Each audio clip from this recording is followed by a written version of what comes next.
Buddy Bell's Detroit Tigers have been chiming in with monstrous shots in their demolition of the surprising Mets. Bobby Higginson has been leading the destruction of New York pitching by hitting 4 home runs in the last 2 nights. The bell has been tolling for the entire Tiger offense, and they found a successful formula to playing long ball, banging out 11 homers against Mets pitching, and that's a record for 2 consecutive games against New York Mets pitchers. And so today, Bobby Valentine looks to salvage the final game and head home on an up note.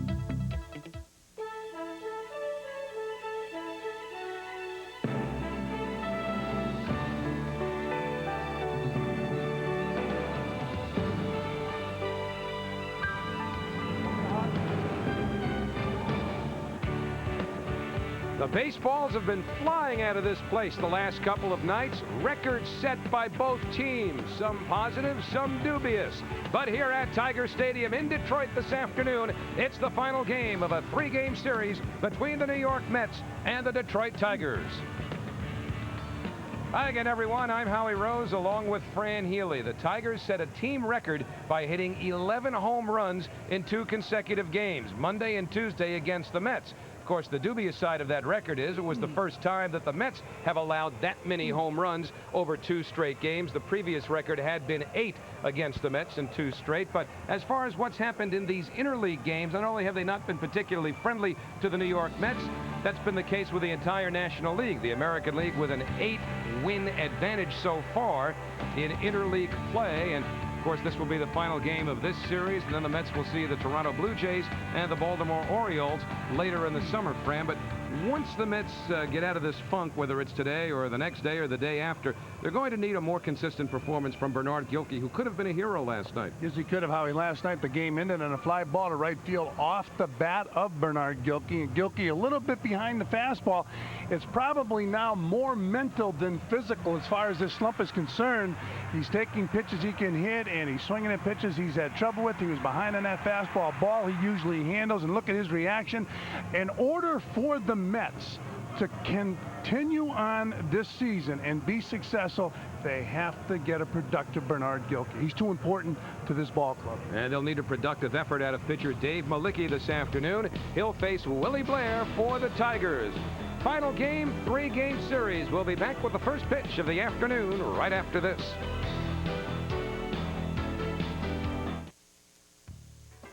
New York Mets baseball on Sports Channel is brought to you by the Coors Light Wide Mouth Cans. Tap the Rockies with a smoother pour. By Discover Card, proud partner of the Smithsonian's 150th anniversary. By Nobody Beats the Wiz. For state-of-the-art home electronics, computers, cameras, music, movies, and more, nobody beats the Wiz. And by your Tri-State GMC dealers. Is this team for real? Line drive, base hit! Mets win! Mets win! The Mets have taken 2 in a row! Listen to this crowd at Shea! You gotta believe. Yeah, this team's for real. Tune in to Mets Inside Pitch on Sports Channel for in-depth features, reports, and interviews. Mets fans won't want to miss it. And catch a complete recap of the past week's games. Mets Inside Pitch, Fridays at 5:30 exclusively on Sports Channel. He had the most hits in baseball history until Pete Rose came along. He still holds the Tigers' single-season stolen base record, which Brian Hunter is after, but one of baseball's all-time greats canonized here in Detroit, Ty Cobb. When you think of Ty Cobb, you think of a guy who, to this day and age, would be categorized as a punch and Judy, a guy who sprayed the ball around, didn't do much damage with his bat, stole some bases. I'll tell you what, Ty Cobb, I believe, is 2nd or 3rd in the American League in career RBIs. Now, does that surprise you? Well, you gave us something the other night about one year where he hit, what, 9 home runs, drove in about 140 runs? Mm-hmm. The only guy I can remember doing that any time recently, and not exactly that, of course, but hitting less than 10 homers and driving in over 100 runs was Tommy Herr when the Cardinals won the National League pennant in 1985. You know who did it? We're going to give you the lines in a moment. Do you know who did it prior to Tommy Herr? Tony Gwynn do it? He played 3rd base right here with the Detroit Tigers, George Kell. With that in mind, let's take a look at the Met lineup brought to you by GMC. You see Carl Everett leading off, to be followed by Edgardo Alfonzo and then John Olerud. The middle three, Todd Hundley, Carlos Baerga, and Butch Husky. The bottom three, Bernard Gilkey, Matt Franco, and Alberto Castillo. And they will face Willie Blair, who wasn't supposed to face anybody until much later in the summer. Back on the 4th of May in Cleveland at Jacobs Field, he was hit on the left side of the face with a line drive off the bat of Julio Franco of the Indians. And they estimated at that point that he'd missed between 8 and 10 weeks with a broken jaw, but he was back in form. We showed that line drive off Blair's cheek in the pregame show. I'm sure we'll see it again before the game is over, but I'm really surprised after viewing that video that he's back pitching so soon. But if you feel like it, you got to get back out there. That horse syndrome. So here is Carl Everett going after the first pitch, and he shoots it through the hole for a leadoff single. So the Mets with an instant base runner here in the first inning. The Mets in the dugout today prior to batting practice talking about the Tigers, how the Tigers, they said, were unconscious the first 2 games in this series, could do nothing wrong. The Mets tried to get back in that ball game last night and fell short. Fly ball off the bat of Bernard Gilkey ending the ball game, but good sign when Everett leads off. And now the Mets have to be overly aggressive in this 3rd game. Significant, too, now that Everett is playing every day, even with Lance Johnson back, even with the DH here, and Todd Hundley will fill that role today. Carl Everett has finally emerged as an everyday player, and he's running on the first pitch, and Alfonzo hits it into right center. So Alfonzo extends his hitting streak. Everett goes to 3rd. Fonzie is now hit in 15 straight. The Mets have runners at the corners with nobody out. Well, that's what the Mets needed to do to come out this afternoon and be aggressive. As soon as Everett get on first base, Bobby Valentine put him in motion, had Alfonzo swing the bat. And how about 15-game hitting streak? Second longest in baseball this year for Edgardo Alfonzo. And it was interesting to watch his reaction to Matt Loughlin's question in the pregame show. He started to flinch. He didn't want to talk about the hitting streak. All right, so now we can talk to him before the next game, and the one after that, and the one after that if he continues along. So the Mets with an early threat here. And remember, the first 2 games of this series, the Mets fell behind and lost by 14 in the opener, and they were trailing 8-0 last night. So the Tigers scored the first 22 runs of this series. And now John Olerud, the Mets' best run producer, will see what he can do about giving New York the early lead. John with 59 RBIs. And that total ranks him 10th in the National League. He's 9th in batting average with that .323 mark, and runners in scoring position have been his bread and butter this year. He is 2nd in the league with a .457 batting average in that department. Infield will concede a run. They're set up for 2. And that's on the outside corner from Willie Blair. They have to score a bunch of runs early in this ball game. They should set the tone the way the Tigers have the last 2 games. Dave Malicki certainly subscribes to that theory. He'd like to get all the runs that he can in a ballpark where, in Bob Apodaca's opinion, the Mets pitching coach, the Mets pitchers have not been as aggressive as they should have been over the first 2 games. So we'll see how Malicki approaches it when he goes to work. Well, if you look at the home runs the Tigers have hit, most of the balls have been out over the plate, and the Tigers have been able to pull those pitches. So clearly, hitters like the Tigers look for the ball away because of the short porch in left and right field. But a good pitcher's got to pitch inside. Even in this ballpark, you have to bust hitters inside with hard stuff. 0-1 to Olerud. Nobody out here in the first. Runners at the corners. Outside, Everett had dashed a few feet down the line at 3rd, and the catcher Brian Johnson looked him back. You wonder what runs through Blair's mind when he's pitching. I mean, just about a week ago, there was another line drive hit right through the box when he was pitching. He has to be, although he doesn't look gun shy, but how do you get it off your mind? Duck.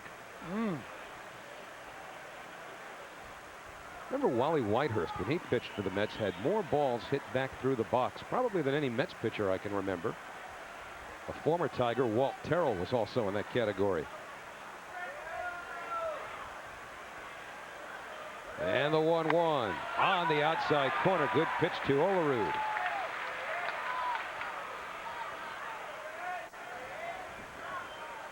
So 1 ball, 2 strikes, nobody out on a hot, humid summer afternoon in Detroit.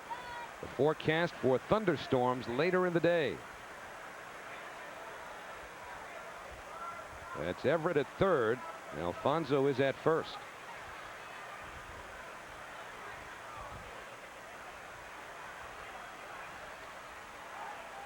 And the check of Alfonso.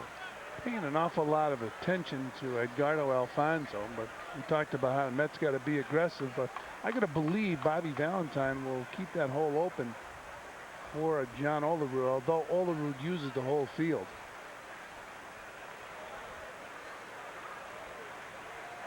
This will be a 1-2 pitch to Olerud. And it's fouled straight back.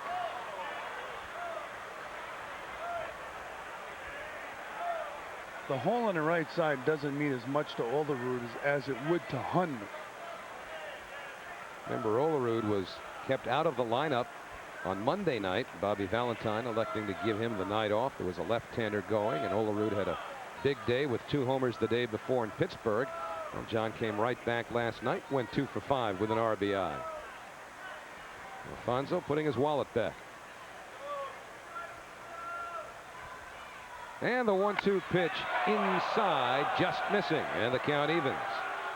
The 1 and 2 count was not a good count to run on because they can pitch out. 2 and 2's a much better count to send a runner. Here's that last pitch. Just missed coming back. Threw that ball down and in. I'm sure Tiger pitchers have been schooled in the art of pitching in this ballpark. I would say the opposition, it would take them a while to say, you know what, I got to start busting these hitters in. 2 balls, 2 strikes, nobody out. And Blair delivers, grounded into the hole. Nice stop by Easley. Put a circle around that one, although Olerud gets credit for an RBI as Everett scores and the Mets are leading 1-0. Well, Easley's a big second baseman. He's about 6'1", 195 pounds. He made a nice play in this ball.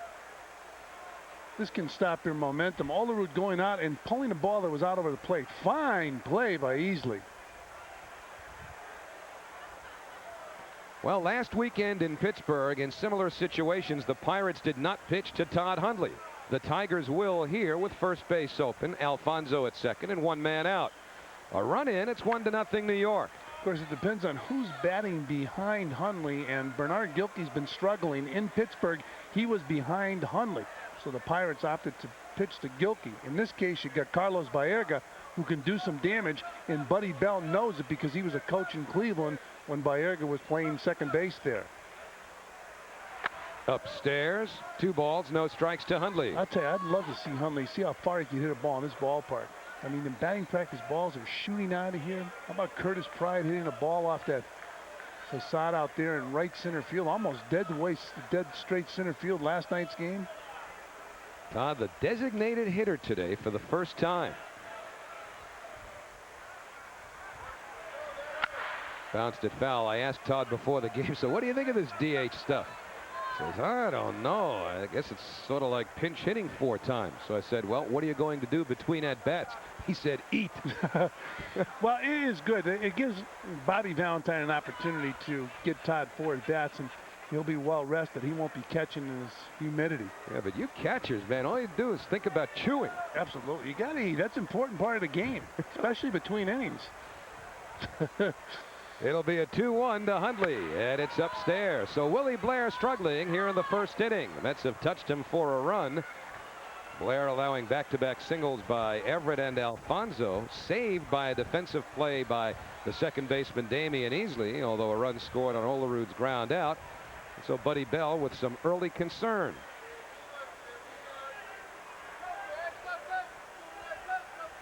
The 3-1 to Todd. Off speed, off the outside corner. And that's ball 4. The Mets have 2 on with 1 out. Blair said, you're not going to hit a ball into the right field seats. It's going to have to be Baerga. Now Johnson going out to talk to Blair. Willie Blair came over along with Johnson from the San Diego Padres last winter. Joey Eisen and Cam Smith went to the Padres.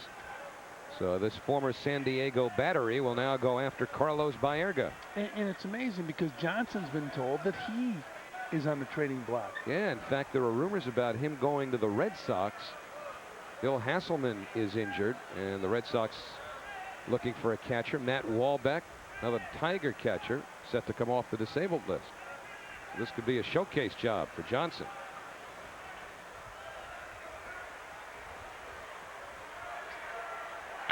Baerga bounces one to Clark at first. They get the middleman, but not the double play. Blair got over to cover, but Baerga beat the throw.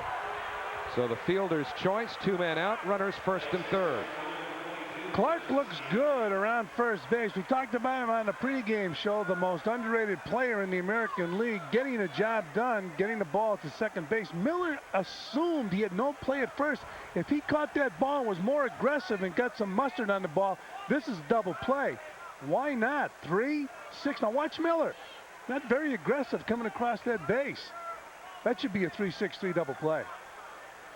Now we'll see if they burn the Tigers because they didn't turn that double play. Well, he hasn't been 100% healthy this year either, Orlando Miller. He's had some back problems, perhaps something of a factor. Well, you know, it's funny. We talked the other night, Howie, about how you mentioned when the game's out of reach, managers, some managers don't believe what a player does. Well, Orlando Miller with the game out of reach the other night hit a home run, and he's getting a start today. Must have impressed Buddy Bell. So Butch Husky with 2 out goes after the first pitch. And Johnson finally locates it, 0-1.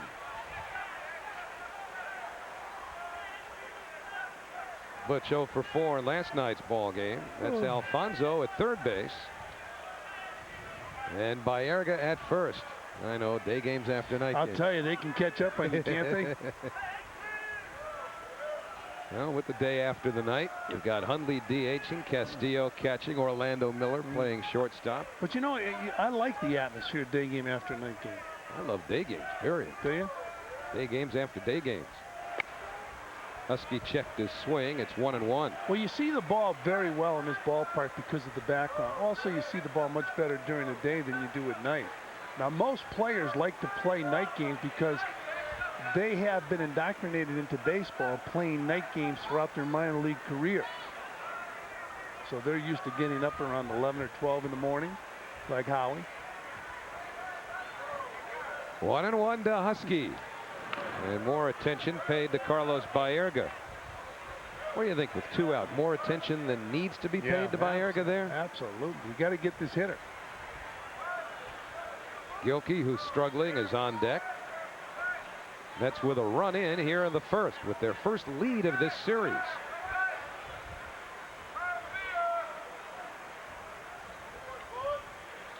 And Blair delivers. Travis Fryman goes the short way and the side retired. But the Mets jump on top, a run, 2 hits. They leave 2. Mets get a run, and here come the Tigers.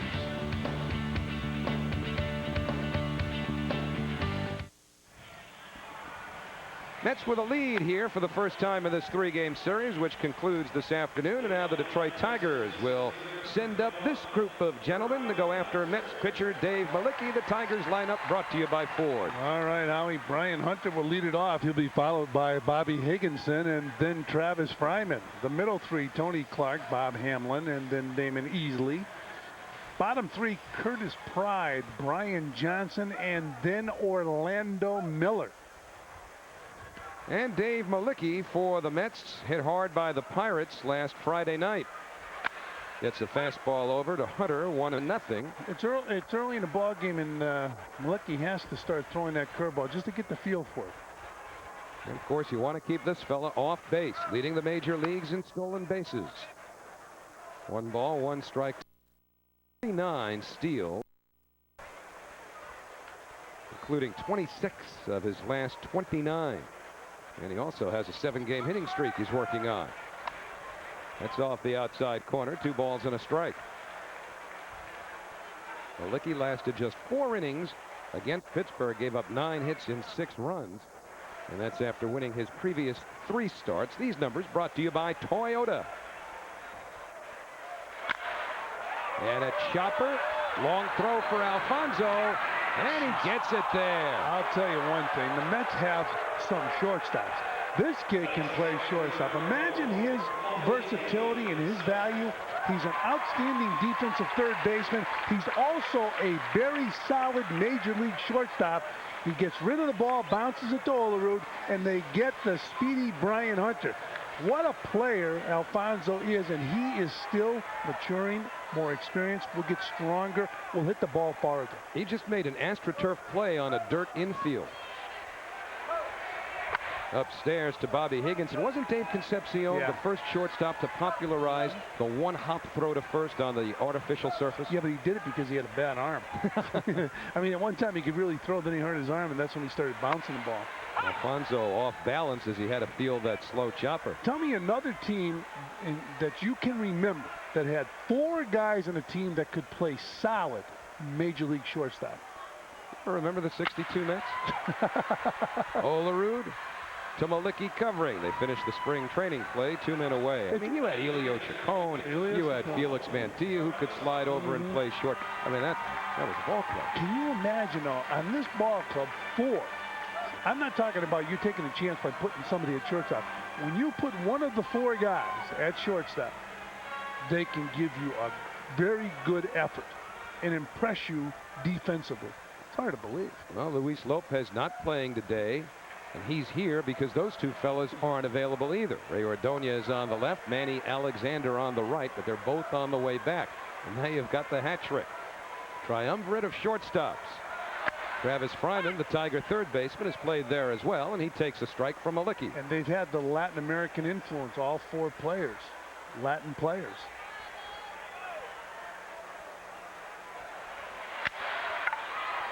Down to Franco at third. And a 1-2-3 inning for Maliki. So the Tigers go in order, and at the end of 1-0, New York. Mets Baseball on Sports Channel is brought to you in part by Aeropostale Specialty Stores, an American tradition since 1987. Visit one of our tri-state locations.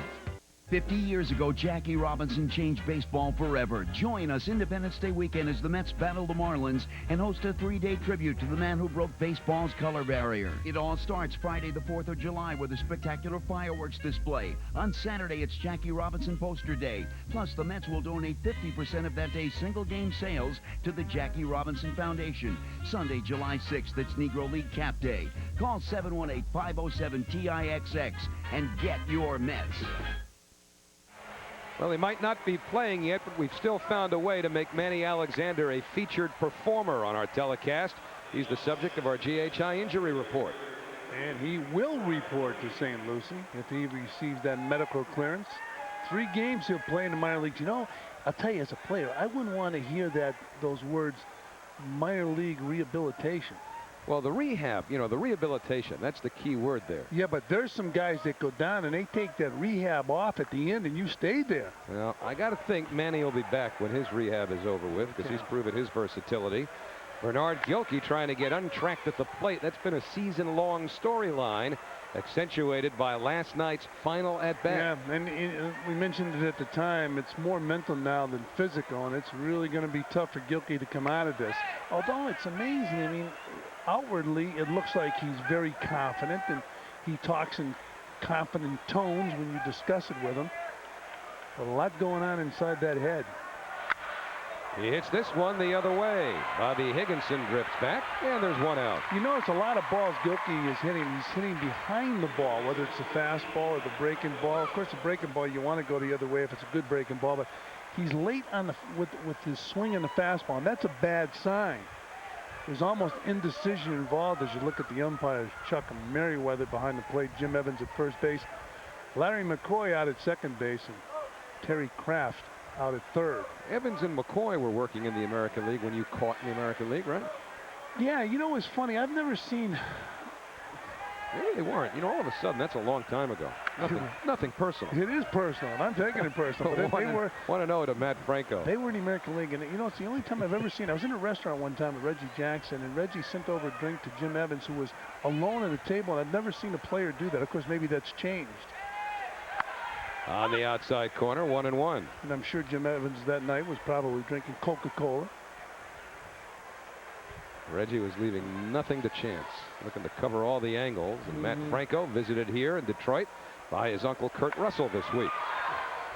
1 ball, 2 strikes to Matt. Matt Franco's been a great story for the Mets. Bobby Valentine believed in him in the minor leagues, brought him to the major leagues, and he delivered. Delivered 6 straight pinch hits as well, 2 shy of the record shared by Rusty Staub and Dave Philly. Whoa. Well, back upstairs. Flinching, were you? Yes, I was. Day game after night game, and I wasn't flinching rapidly. You used to catch some of those day games after night games, didn't you? You know, I enjoyed this weather. I love the heat and humidity playing in Kansas. Look at the hands in this game. I feel like I'm calling the game here. I'm that close to the pitcher, putting Folks, down the sign. do you think I'm going to sit here if that ball's hit up there with these hands? Yeah, he's rolling that chair behind me as the pitch is delivered. My hero over here. And that's taken for a ball. 2-2 now to Franco. Guys with the worst hands in the world have gloves in the booth. Howie Rose and Gary Cohen. Well, we need them. Protect every little edge you can get. Gary Cohen gave me the idea. He said the Tiger Stadium broadcast booth is close, too close for comfort. Yeah, 2 wimps.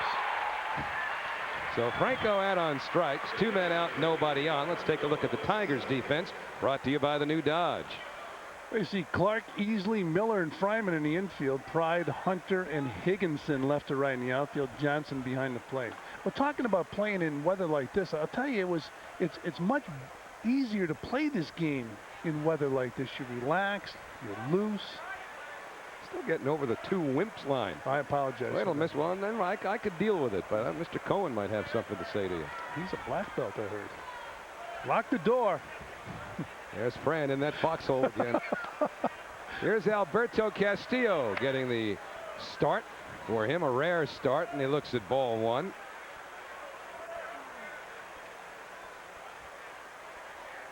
It's only the 23rd game in which Castillo has appeared.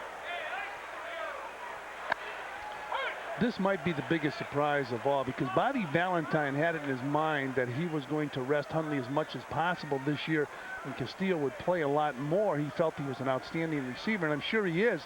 We haven't seen him that much, but it's tough to take Hundley's bat out of the lineup. And Hundley's an outstanding receiver with good throwing arm, too. Only the 11th game that Castillo has started. As you look at the roof down the right field line here at Tiger Stadium, Hundley will take dead aim later. Castillo hits it well to center field. Brian Hunter has room and almost lost it. But the side retired in order, and after a shaky start, Willie Blair has retired the last 5 in a row. It's drifting. It's drifting. Look out.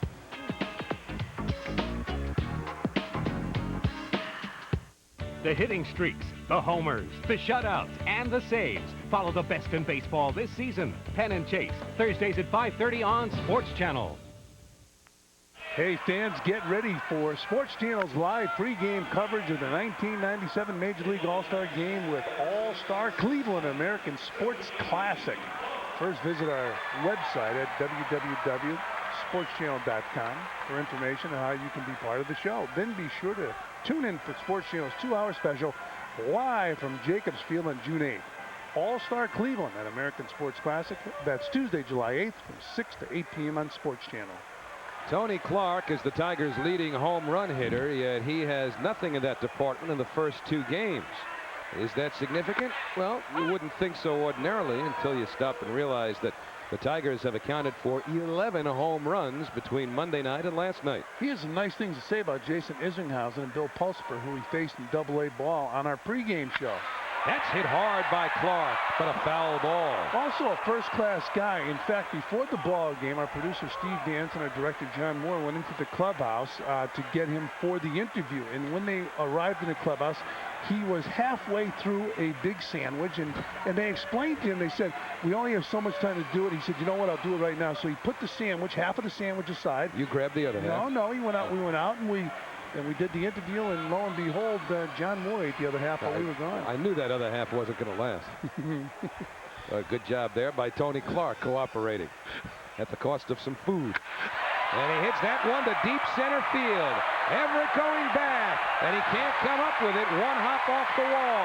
Clark with that big stride around second. On his way to third. Both cutoff men missed by Everett. A stand-up triple for Clark. Well, Clark is 35 pounds heavier than when he played basketball. He broke in as an outfielder because he ran very well, and then he put on some weight. He moved to first base, And he legged out a triple here with all that weight. He's a weightlifter, speaking of weight, and hit that ball a long way. There's that foul pole Matty was telling us about last night. Look at Clark. He said, I got extra bases.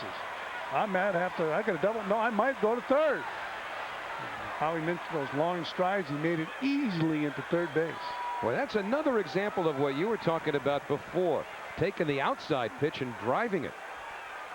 So here's Higginson, who takes inside. Well, I should say Bob Hamlin, excuse me. If you look back at a lot of the home runs hit in this series, and there were a lot of home runs, but a number of them were outside pitches that were pulled. Right there, Clark going the other way. 400 feet the other way. That's infield is back, conceding the run. I asked him about lifting weights. He said, I have to lift weights. Absolutely. You have to lift weights for strength. And he's a big, strong first baseman. I asked him, who's the most powerful guy you've seen? Mark McGwire. Mets have something of a shift on against Hamlin. The shortstop Alfonso way over towards the second base bag. But the pitch downstairs, and it's 3-0 on Hamlin. You see Alfonso, the shortstop, way over towards second. Matt Franco well off the bag at third. Nobody out. 3-0 to Hamlin. 1-0 New York. Ball four. So Malicki in some trouble here as the Tigers now put runners at the corners with nobody out, and Damian Easley coming up. You know, it's funny, we watch Hamlin with those fingers throughout this 3-game series, relaxing those hands on the bat. We talked about it to Matt Loughlin on the post-game show yesterday. All hitters have to be relaxed. Of course, there's different ways to do it. Hamlin does it by moving the fingers around, but everybody at the plate, you're not going to see a guy at the plate who's tense and is a good hitter. Easley relaxed enough to hit 2 home runs in this series. Now the infield will look for 2 and concede the tying run. Remember years ago when you had a second baseman who was built like maybe about 5'7", 5'8", slight build, hit maybe 2 home runs a year. These guys get 12. He's 6'2". That's hit hard by Easley, but foul. Another example of a second baseman. Usually the guy would hit the ball if he's a right-handed hitter from the pitcher's mound over to the right side. Balls hit the other way. These guys go up there. They are so strong. They can pull it when it's inside. They can hit it over the right field fence when it's outside. I'm talking about a second baseman. Guy you spoke of a moment ago, or at least the prototype for the man you described, someone like Bobby Richardson from the Yankees, Glenn Beckert from the Chicago Cubs of that era. Absolutely, but you wouldn't think of those guys as guys who would drive the ball. Oh, no, I was talking about the original comparison you made to the second baseman of a generation ago. You know who hit? Felix Millan, no power. You know who hits like that? Although he's going to hit more and more with power. When he first came up, he hit like that. The shortstop in today's game, Edgardo Alfonzo. Malicki shaking off Castillo. 1-1 to Easley. Nobody out. Runners first and third. Off speed miss. You got to get that curve ball over. If you can't get it over, you're throwing fastballs. And if major league hitters can hit anybody's fastball, if Randy Johnson was throwing just fastballs, he would not be successful in the major leagues. You got to have another pitch to go with the fastball.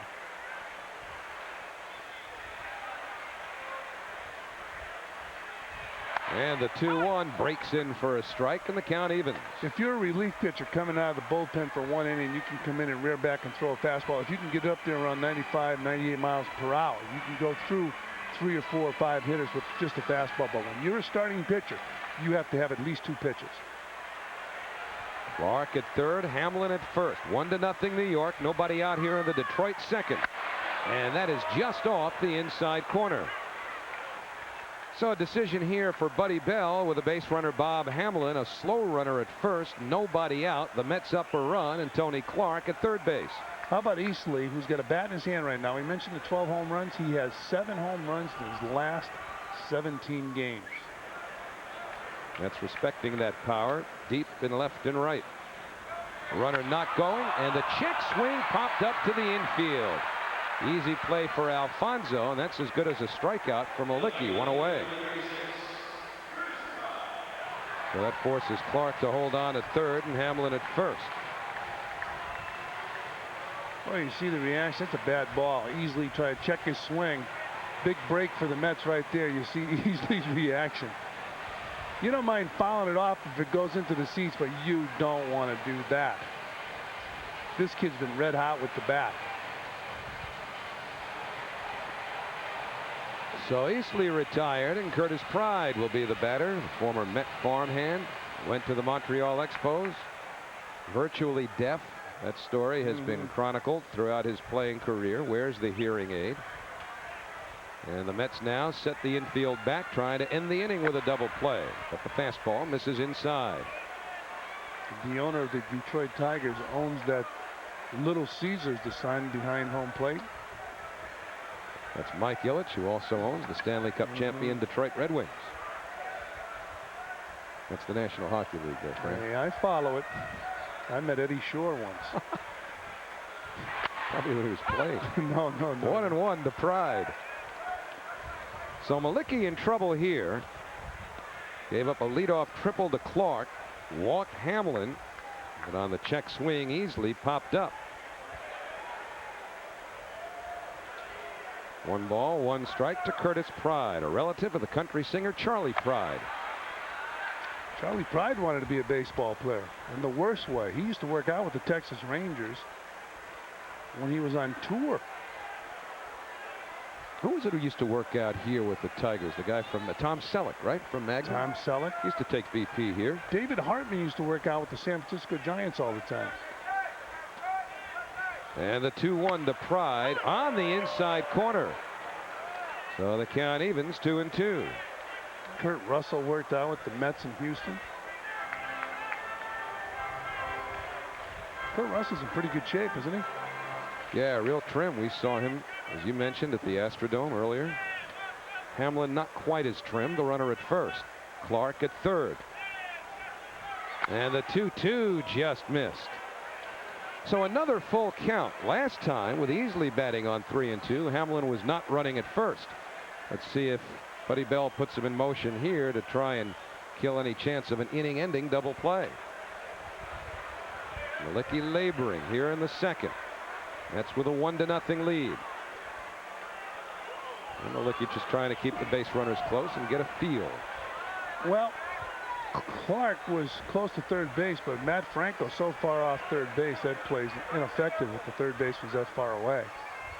Hamlin not running, and the bouncer to the right side. There's one back to first, not in time, and the Tigers score the tying run. So Clark scores. It's a 1-1 ball game. And that speed got Pride an RBI. That's a tailor-made double play. Think Pride can run? Watch this. This is tailor-made. Baerga throws this second base for 1. Alfonso to first, but Pride beats the throw by a lot. Watch Pride get out of the box. He said, I get an RBI. And he just busted down to first base and beat the throw easily. So Pride now a runner at first with 2 out, getting credit for the RBI on the fielder's choice. 1-1 the score. And Brian Johnson now the batter for the Tigers.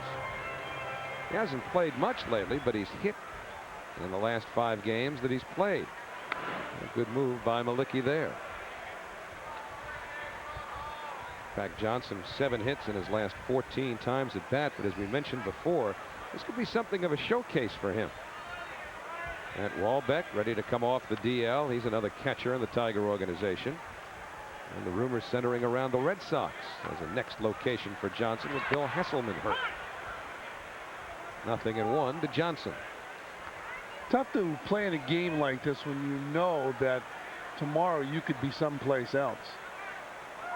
Well, they really like the work of Raul Casanova here in Detroit. He caught the first 2 games of this series.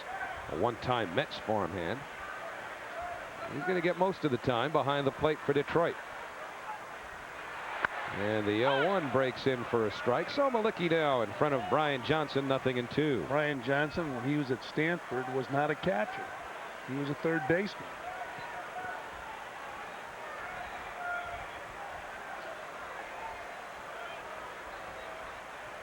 That's Pride, the runner at first with 2 out. In the air, center field. A lot of room for Carl Everett. And the side retired, but the Tigers tie it up. A run, a hit, they leave 1, and at the end of 2, 1 apiece.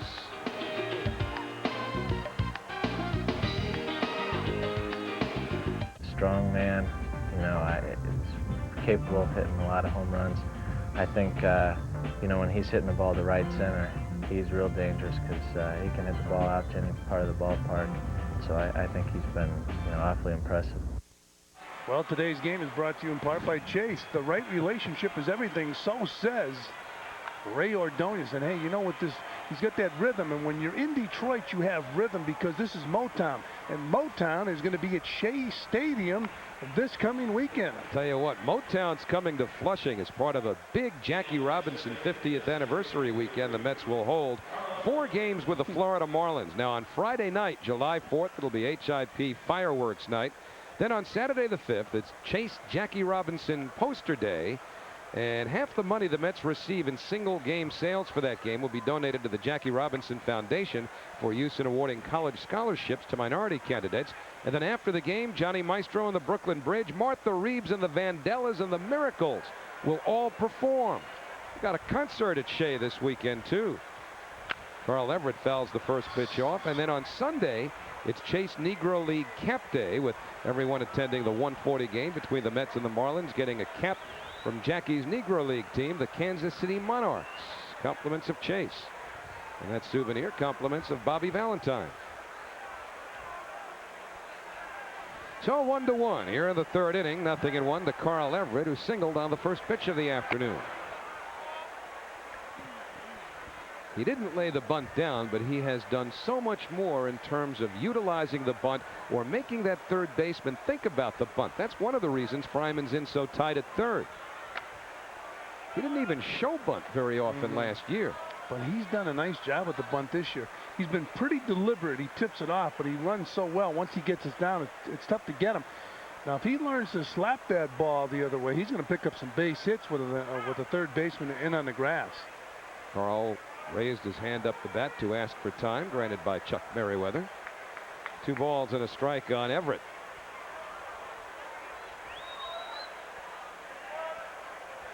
Oh. Hit deep but foul down the right field line. Well, Mookie Wilson very high on Carl Everett.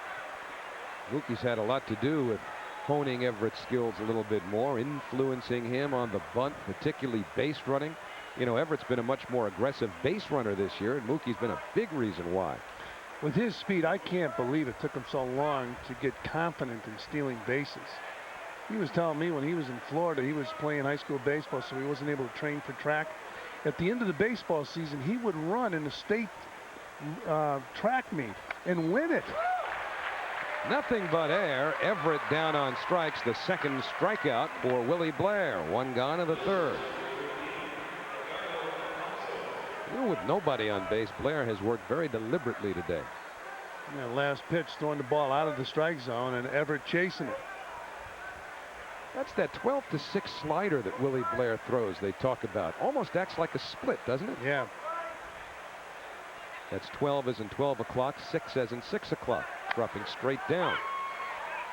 And a strike to Edgardo Alfonzo. Fonzie extending his hitting streak to 15 with a first inning single. It's been a good series for him, if not the ball club. Inside, a ball and a strike. You see Alfonzo playing in the major leagues the way he is for 20 years. I mean, he got into the major leagues at 21 years old. Quite a talent. And all he needed was the chance to go out and play every day. Yeah, last year was a step backwards. He just didn't get those consistent at-bats. He got a lot of at-bats, but not consistently. 1-2 on Alfonzo, and Bobby Valentine liked Alfonzo's defense so much at third that it became clear that even though Fonzie doesn't give you prototype third base power, that's where his home would be. He'll end up hitting 20 home runs a year before he's done, as he gets a little bit older, more experience. And Blair strikes out Alfonzo, so 2 straight strikeouts here in the 3rd, 3 for the game. Well, you got Alfonzo swinging at a bad pitch. You don't see him swinging many bad pitches. He's, if not the most disciplined hitter on the Met Ball Club, one of the most disciplined. Yeah, pretty good pitch right there. Well, with 2 strikes, you're trying to protect your plate, and you're swinging a bad ball. So then you go back into the dugout, and you want to have a Dunkin' Donuts coffee drink. It's new Colata, a cool, refreshing new taste, available to participating Dunkin' Donuts shops throughout the tri-state area. Try one today. John Olerud takes a strike from Willie Blair. Olerud drove in the Met run in the first inning on an infield out, which might very well have been a base hit if not for an outstanding play by the second baseman Damian Easley. Nobody on, 2 out, 1-1 the score here in the third. And a 1-1 count to Olerud.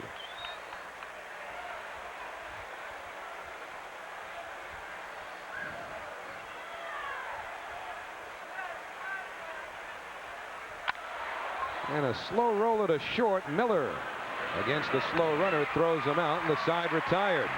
So Willie Blair is now retired 8 in a row. And in the middle of the third, we're tied at 1.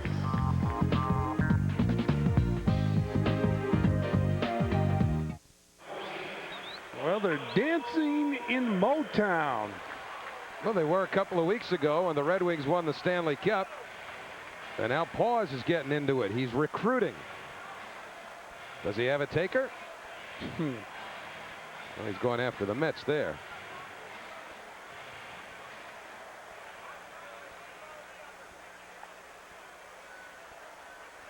Ladies and gentlemen, Paws. There's his taker. That looks almost like a setup. I don't think so. Remember that Bruce Springsteen video where he pulled Courtney Cox out of the crowd? I think it was for Dancing in the Dark. That was a setup. I'll bet you that woman's on the Tiger payroll. 1-0 to Orlando Miller, leading off the Detroit third in a tie ball game.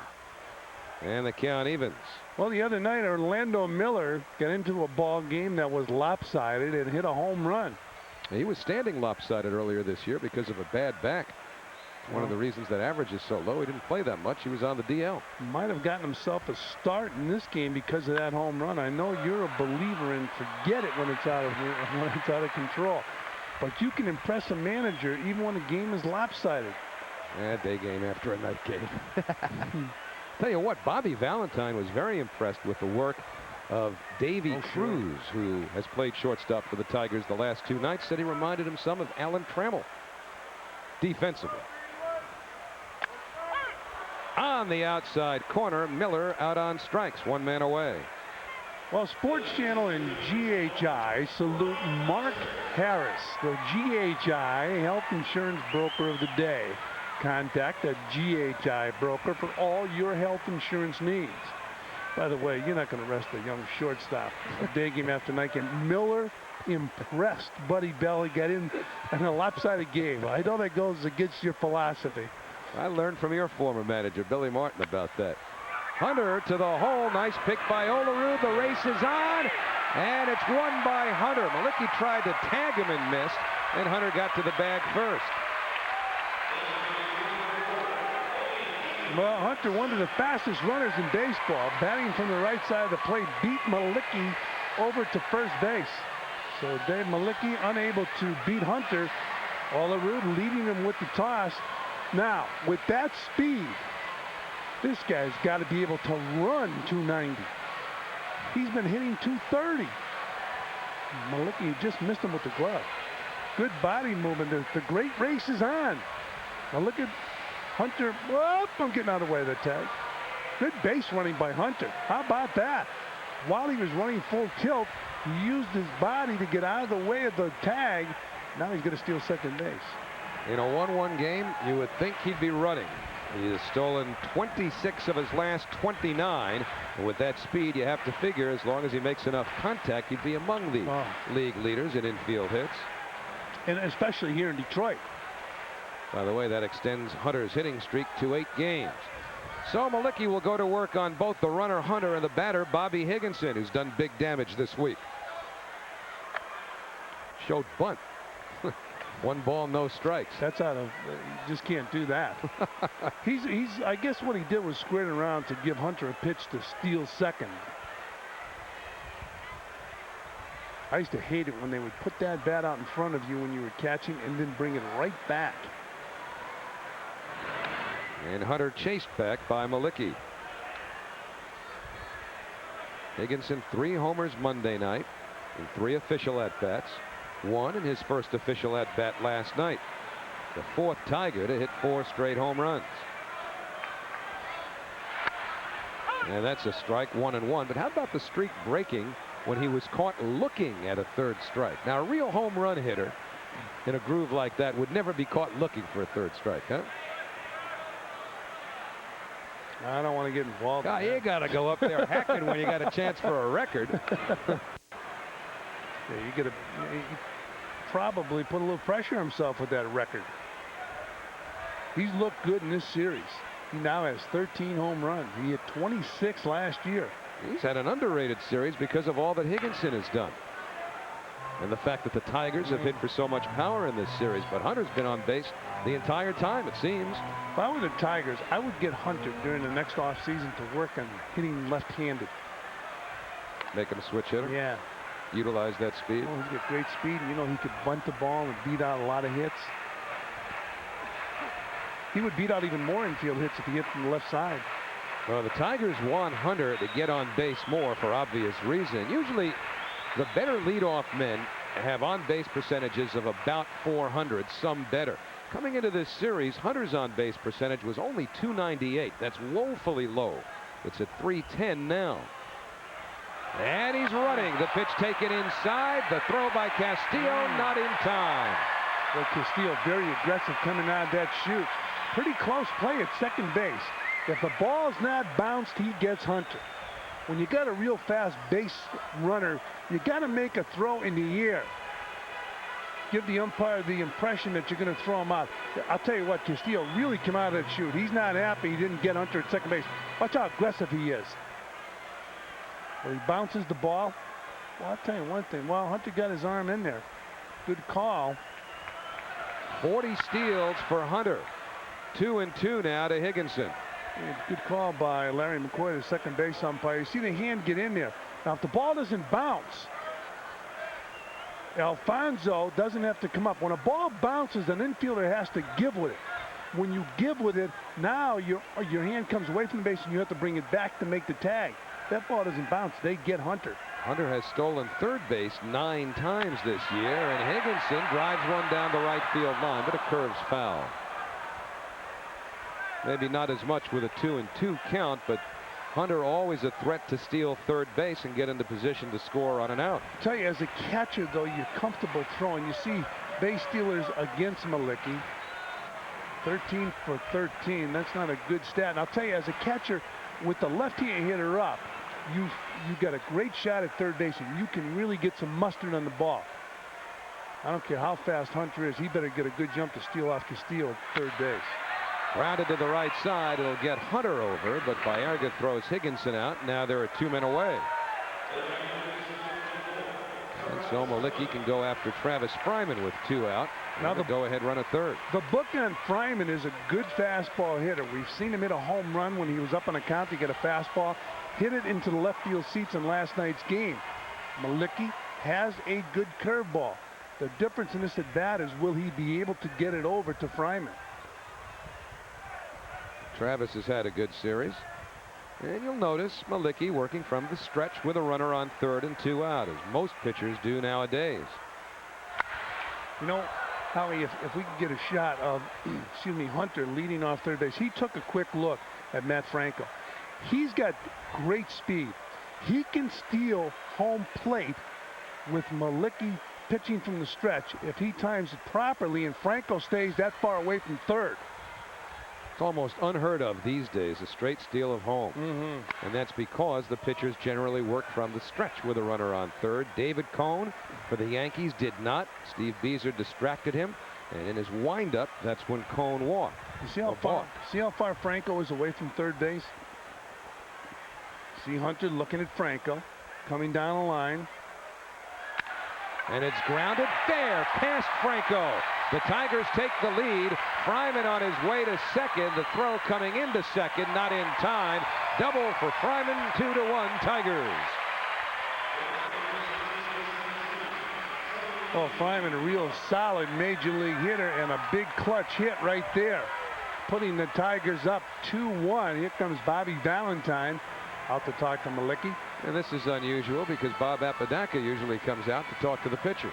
That curveball hanging up in the strike zone, and Fryman taking advantage of it, getting ahead of the bat out and hitting the ball right down the third baseline. You saw Franco playing way off the bag as Fryman pulls the off-speed breaking ball.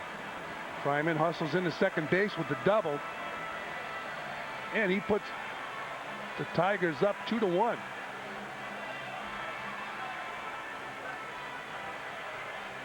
So Malicki got the Tigers in order in the first inning, but he's been in trouble ever since. And he's in some more trouble now with Tony Clark, the batter. Perhaps that's some of what Bobby Valentine was going out to talk about, how to work to Clark here with first base open. You can't let Clark beat him right now. Can't let Clark drive in that run. Bob Hamilton is the on-deck batter. He's another left-handed hitter. But not as proficient as Clark, especially in the RBI category and the home runs. He's had a good series. Clark with 70 ribbies, third in the American League. And the 0-1 way out in front.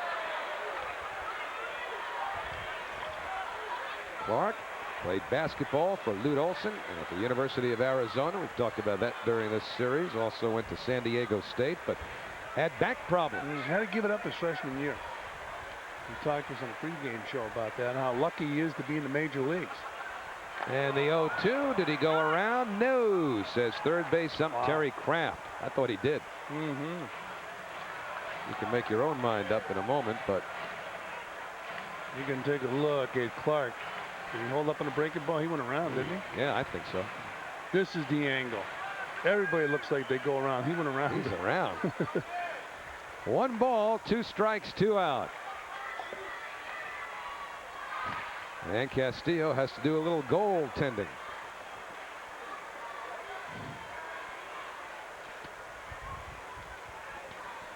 Alberto Castillo making a rare start. Todd Hundley, the designated hitter this afternoon.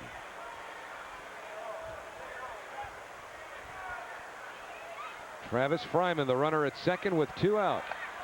And again, a nice stop by Castillo. Castillo looks good. You could hear Malicki yell after he threw the ball.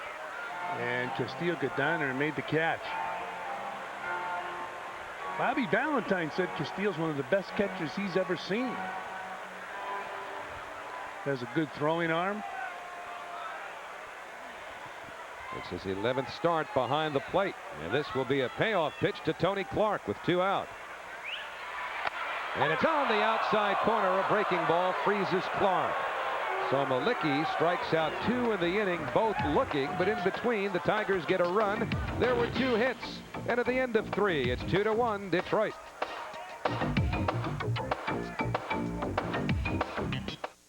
New York Mets baseball on Sports Channel is brought to you in part by Discovery Channel. Explore your world.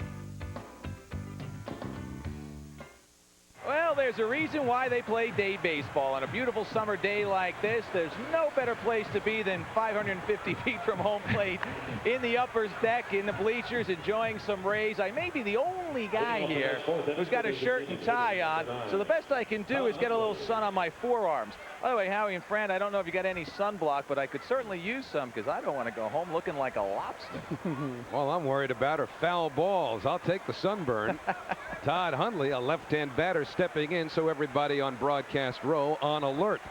Maybe some of the fans in the upper deck in right field should be as well, as Hundley takes dead aim at the short porch of Tiger Stadium. But he also takes the pitch from Willie Blair for strike 1. So he has not enjoyed the American League games, at least statistically, although he's probably the most enthusiastic Met in favor of interleague play. 1 ball, 1 strike. He soaked up the surroundings at Shea Stadium when the Red Sox were in, and Yankee Stadium when the Mets played in the Bronx. Upstairs, 2 balls and a strike. Todd last night 2 for 4 with a run batted in. Tied with Barry Bonds for 5th in the National League in home runs. That's on the inside corner. Good pitch from Blair. It's funny, in the interleague play, it doesn't seem like Todd is as aggressive with the bat as he is when he faces National League pitching.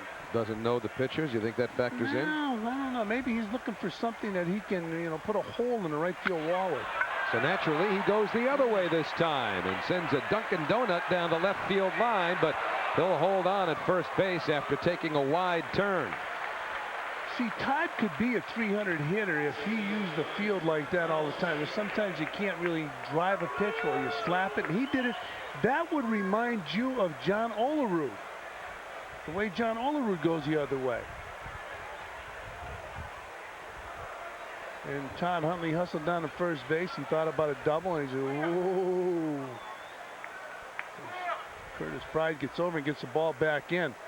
But this guy here, I mean, he's really developed into quite a hitter. If he has a problem, it's because he overswings occasionally. So here's Carlos Baerga, bounced into a fielder's choice in the first inning and takes the strike, 0-1. Mets down a run. It's 2-1 Detroit. Baerga well familiar with the surroundings here from his Cleveland days. And he was considered a power hitter. See that? They came over from Cleveland for Carlos to tell him they missed him. Not that far, about a 3-hour car trip.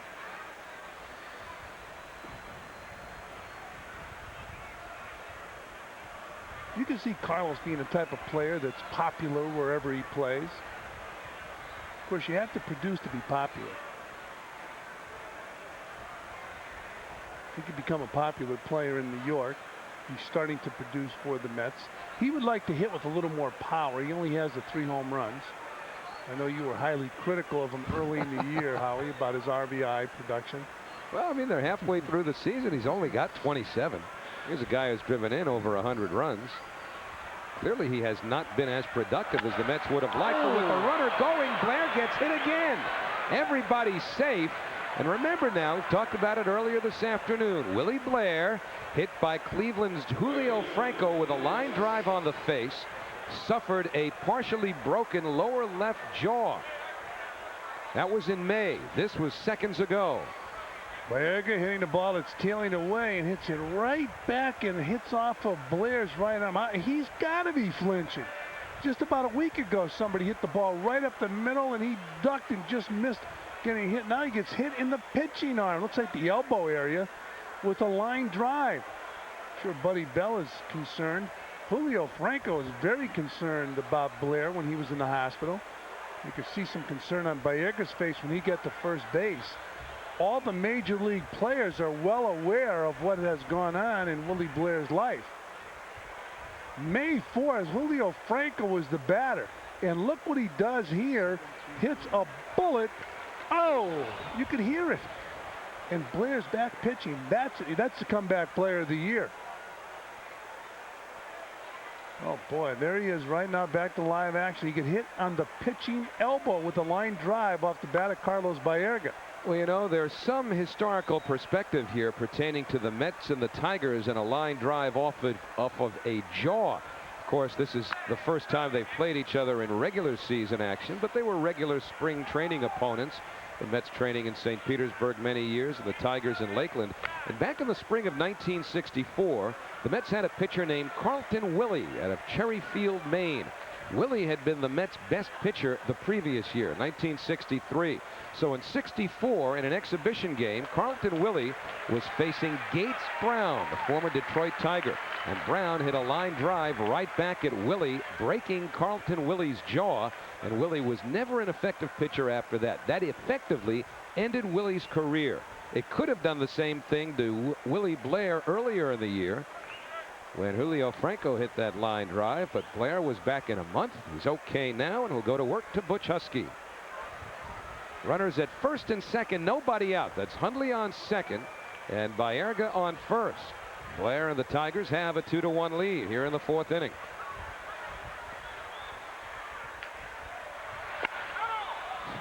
Butch Husky showing bunt.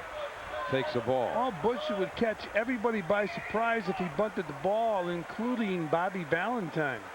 Butch Husky, a guy who can drive the ball over the wall, thinking about laying the ball down. You know what, though? If he bunts it and he puts it in play and he beats it out, you get the bases loaded and you get Gilkey up. I don't think they're paying Butch to bunt. No. They're paying him to drive in runs. At 39, Ribby so far. That's in the hole. Nice stop by Miller. There's one. And a double play. That's a big league double play right there. Miller getting the ball over to Easley. He got the ball to Clark. Maybe should have bunted the runners over. That's exactly right. Now, the grass will slow the ground ball down in this ballpark. Here's the Discover card. Payback, playback. Miller backhands it to second for one. Quick hands, quick release. That's a 6-4-3 double play. Now, the Tiger defense has been one of the big stories of their turnaround. First in the American League in fielding percentage. They've made the fewest errors in the majors. And Husky just grounded into a double play, so it's Gilkey with 2 out and Hundley at third, and he hits it in the air to right field. It should end the inning. Higginson puts it away, and the Mets don't score. No runs, 2 hits, 1 left through 3.5. It's 2-1 Tigers.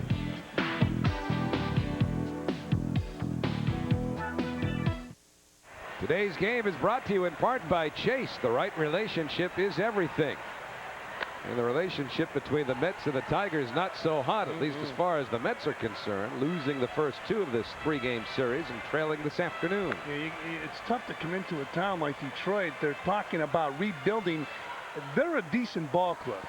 They are rebuilding, but they're turning into a winning team, and you don't want to come in the way the Mets have been playing, and the Mets have been playing good baseball and lose 3 straight. So big game for Dave Malicki and the Mets. Fellow wearing a St. John's University t-shirt with his Mets cap. We've seen some Met fans alongside the first base dugout, which is the Mets dugout, over the last few days here in Detroit. Some fans actually said they made the trip here to Detroit specifically to see the ball games. There are people that travel around the summertime and go to major league games to see the stadium, to take in the atmosphere of a different stadium. Well, you'll want to get to this one. You won't have that much time left. They're due to break ground on the new one in about a month. Bob Hamlin takes upstairs, and of course it would be naive of us to think that you're getting your first ever look at Tiger Stadium just because the Mets are playing here for the first time. But they hope to be in their new ballpark by about the year 2000. 1-1 to Hamlin. So if you do travel around and check out some of the out-of-town ballparks, make getting to Tiger Stadium a priority.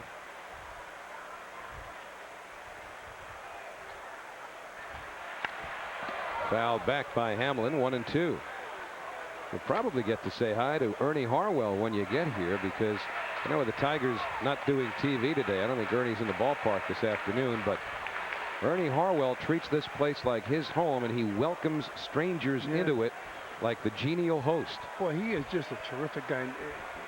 Not a finer man ever on this earth outside of Howie Rose, of course. Inside to Hamlin. 2 balls, 2 strikes. Yeah, Ernie just a class act. They made a very bad decision a few years ago to replace Ernie Harwell. Fans made sure that was overturned in a hurry. On the inside corner.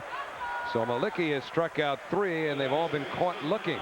1 out here in the 4th. Damian Easley will be next. Here's that last pitch to Hamlin. Malicki with it. You see that ball the way it moves back in. Your first reaction as a hitter when you're striding is, this baby's going to hit me in the kneecap. Then all of a sudden you give up on it, and good ball movement. It's amazing on TV how you can see that ball moving. That's how difficult that baby is to hit. Fastball missed. 1-0 to Easley. And pitchers are always fooling around with the grip on the ball, trying to get a grip that the ball's going to move even more.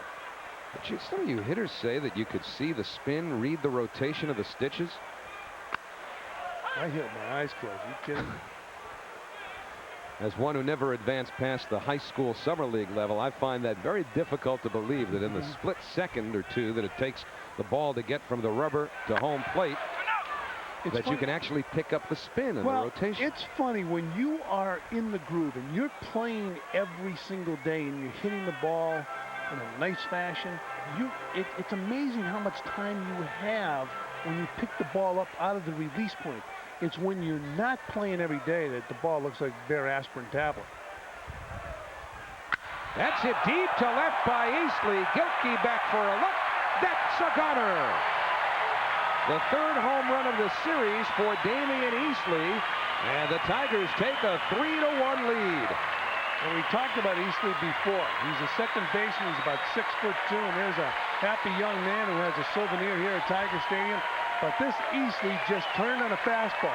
Remember earlier, Howie, we were talking about second basemen from years gone by, guys who would hit the ball the other way, move runners along.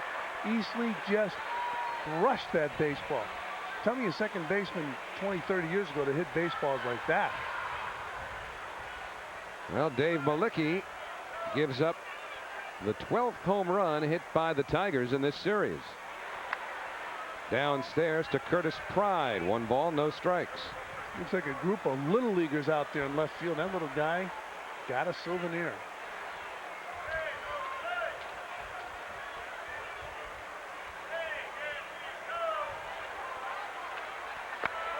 Downstairs, 2 balls, no strikes to Curtis Pride.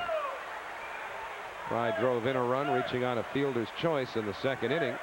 He had a home run last night, and was his ball ever smoked to right center. Who are the youngsters here? 3-0 on Pride. The word some of the Mets players used today was the Tigers have been unconscious the past 2 days, and once again they have the lead.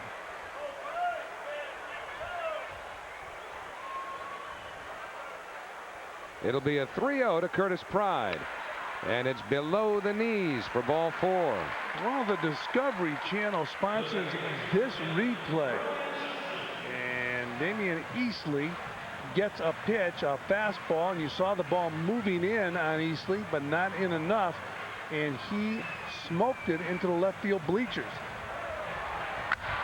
Yeah, not in enough. That's the key phrase. And Bob Apodaca, the Mets pitching coach, was addressing that before the game, saying that he wants his pitchers, particularly in this ballpark, to attack the Tiger hitters. Make sure to pitch inside. Be aggressive. Well, there are certain ballparks, for some reason, pitchers are concerned about pitching inside.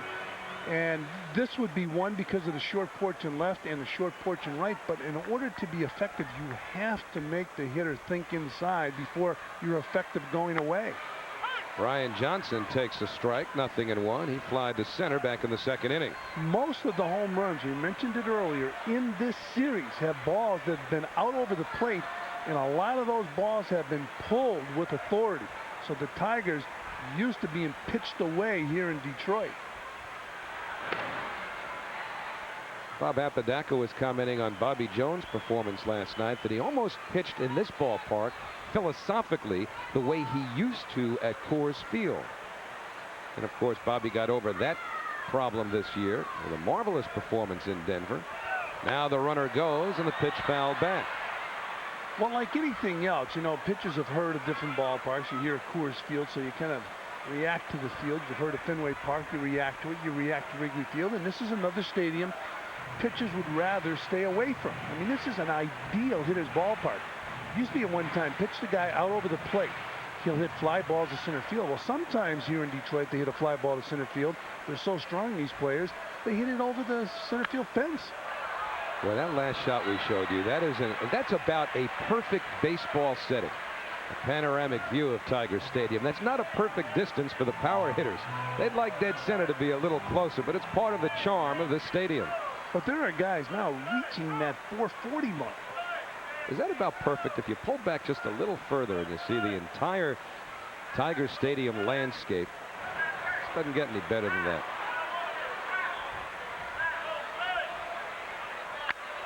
Popped up by Johnson. Malicki directing traffic. Alfonso calling, and he makes the catch. Well, the shortstop's the captain out there. He takes charge, and Alfonso took charge, fought the sun, and he won, but it was a tough fight. He misjudged that ball a little bit. See him come in, he gets under the ball, says, oh boy, this ball is going to be behind me. Now, wind notwithstanding, is the angle different when you're approaching a pop-up from shortstop than third base to where it makes a significant difference? Well, I'm not sure how significant the difference would be, but it's a different angle. But we were talking about it earlier. I still can't get over the way the Mets have 4 guys who can play shortstop. They have 4 guys who can play shortstop every day. And for Alfonso, it's nothing new. I mean, he signed as a shortstop, started his career in the Mets farm system as a shortstop. And then they signed a kid named Ray Ordonez, and Alfonso became a second baseman. There's Ray. Ray Ordonez is dressed for this occasion. Trying to sneak up on the Tigers. Olga. Ray appearing in the remake of the movie Animal House. It's a classic.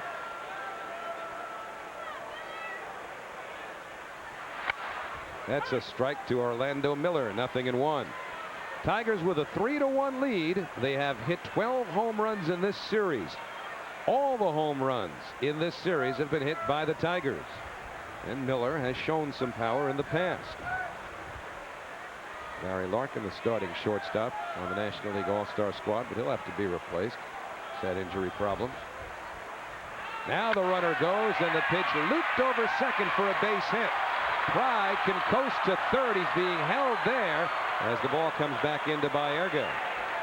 So the Tigers with runners at the corners and 2 out as Miller with a hit-and-run single sends Pride to third. Miller's a strong guy. The Astros at one time very high on him. And he muscles his ball. Absolutely muscled the ball into the outfield. You see that? That ball usually breaks your bat. Now Baerga trying to deke him at second base. Tough to deke a guy when there are 2 outs. He's got to run anyways. But Miller showed some strength in muscling that ball into the outfield. He probably got his start today because of a home run the other night. So here's Brian Hunter now with an 8-game hitting streak, and he takes a ball downstairs. Tigers trying to add to that lead now with Pride on third and Miller on first. Tigers have some pretty good talent on this ball club. The key word here in Detroit is rebuilding. I mean, they're trying to use Hunter as one of the cornerstones. Of course, Tony Clark. Easley's really doing the job here. And they've added some pitching this year. Off speed, 2-0. Mets are still talking about the big left-hander, Justin Thompson, who pitched opening night in this series. Very impressed with this kid. That's Thompson, and the kid Brian Moeller pitched a strong game last night for 7 and a third innings too. You could see Thompson's approach even more dominating than Moeller's. The runner from first goes. Castillo throws through, and it's off of Alfonso. That allows Pride to score. Going to third is Miller, and the Tigers lead 4-1. Well, there was a mix-up on a sign. It had to be a mix-up on a sign, whether or not he's not throwing through, but somebody missed an assignment at second base. That was a perfect throw from Castillo, and he did his job. He was told to throw through. He threw through. Now watch this. He's got it. He looks the runner back, and he throws a rocket to second base, right over the base. And somebody missed their assignment. Pride scores easily. That ball's got to be caught at second base. That's the third out of the inning. And Hunter with a little looper. It falls for a base hit, and the Tigers take a 5-1 lead as Miller scores. So 3 runs in the inning now off of Dave Malicki. And the Tigers have a 4-run lead. Well, Bob Apodaca will move out to talk to his right-hander. This has not been a good inning for the Mets. Somebody messed up a sign in covering second base. Alfonso got over there. Was Baerga. Now, Baerga's coming in. Now, Castillo's going to talk to him. Castillo is to give the sign to whether or not he's throwing through. It looked to me like Baerga was supposed to cover second base because Alfonso was clearly going to back him up. When Baerga didn't show up at second base, it was a perfect throw, and Alfonso knocked it down, but the Tigers took advantage of it and scored a run. But the key there is the sign. Now, Baerga's still talking to Castillo from the mound, probably asking him, did you give me the sign you were throwing through? But Alfonso knew it because he went over to back up second base. And Baerga is charged with the error. It's not an error on Castillo. It's an error on Baerga. Perfect throw. They get the runner at second base. I'm impressed. Castillo came out, took a look at the runner on third. The mask went up across his face, which is disconcerting, and he still threw a strike to second base. So 5-1. You got to watch Hunter again at first, and Dave Malicki gives him a calling card. So the Tigers, who won 14-0 and 8-6, now with a 4-run lead here in the 4th inning of the series finale. Higginson 0 for 2, but he's got 4 homers in the series. The scoring, if you're keeping a scorecard at home, give Orlando Miller a stolen base, an error to Baerga for allowing Miller to go to third and Pride to score. And then Hunter follows with an RBI single. It's a shame somebody gets a stolen base when it's a perfect throw to second base and the ball clearly beats the runner. Outstanding throw by Castillo. If we have another shot of it, you'll see the mask go across his face. A disconcerting effort when you're coming out of the chute. Now Hunter running, the pitch taken for a ball. Castillo's throw in time. He can throw. Well, I'll tell you, he threw a rocket to second base. Unfortunately, the Mets blew a throw to second base. It hurt him.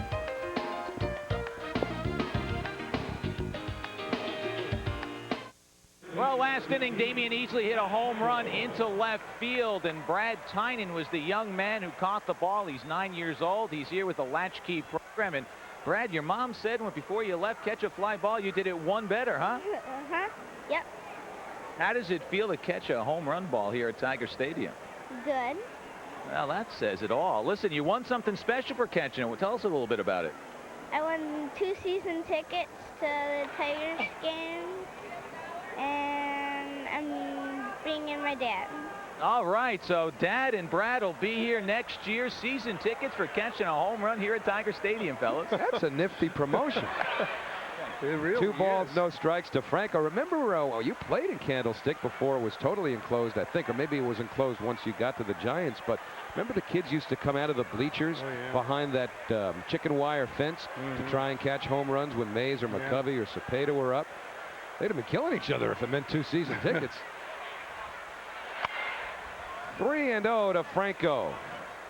Mets will now have to mount the comeback, trailing 5-1 here in the 5th inning. Franco, Castillo, and Carl Everett, the batters for the Mets against Willie Blair. That fastball is right there, 3-1. That youngster said he's bringing his dad to the game. That's what it's all about, isn't it? Doesn't get any better than that. Those memories last a lifetime. Really.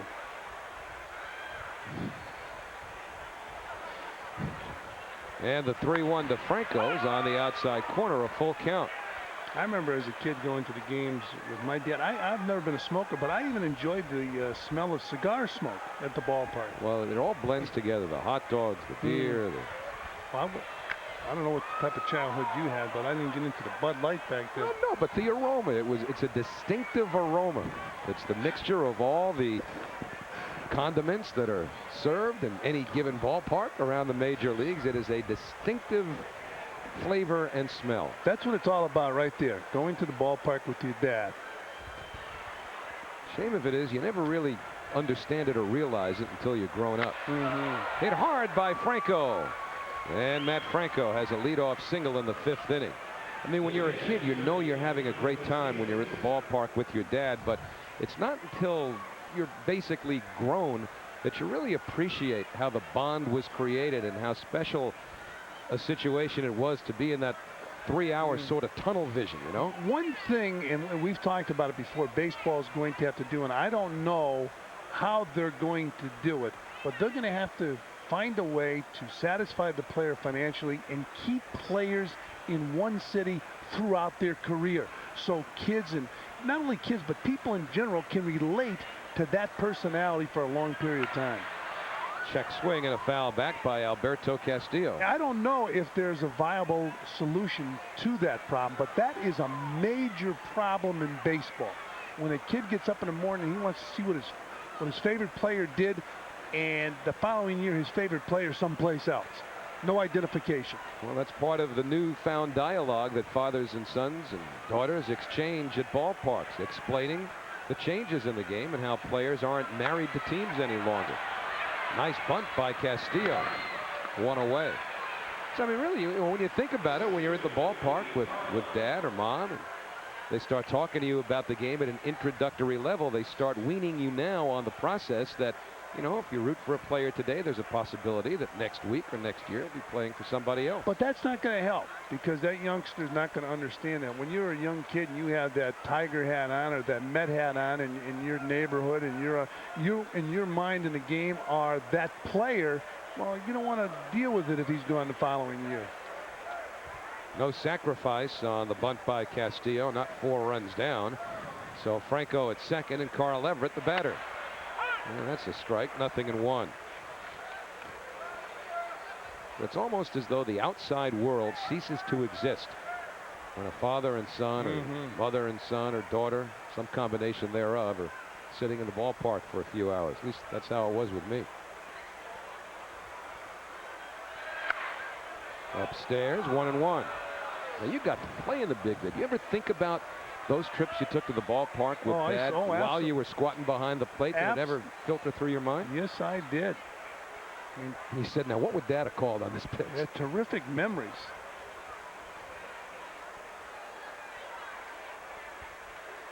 One ball, 1 strike, 1 out. Mets trail 5-1 with Franco on second here in the 5th. That's on the outside corner. You know, it's funny. It goes for a lifetime to this day. My father's 80 years old, and we still talk baseball quite a bit. You had a unique privilege because you had an uncle who played in the major leagues. That's something that most of us don't have access to. Yeah, he played in the major leagues, and my dad played in the minor leagues, so it was a topic of conversation quite a bit.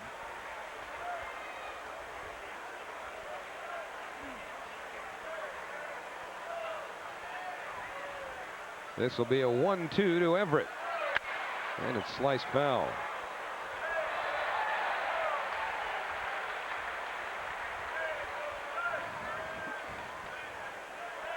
Did they escape the office? They could not have worn jackets and ties if the only thing they were doing today was going to the ballpark. Not in this weather.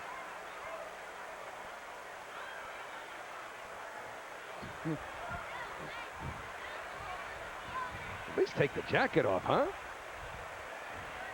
We said it over here. 1 ball, 2 strikes. Franco leads from second. And the pitch to Everett.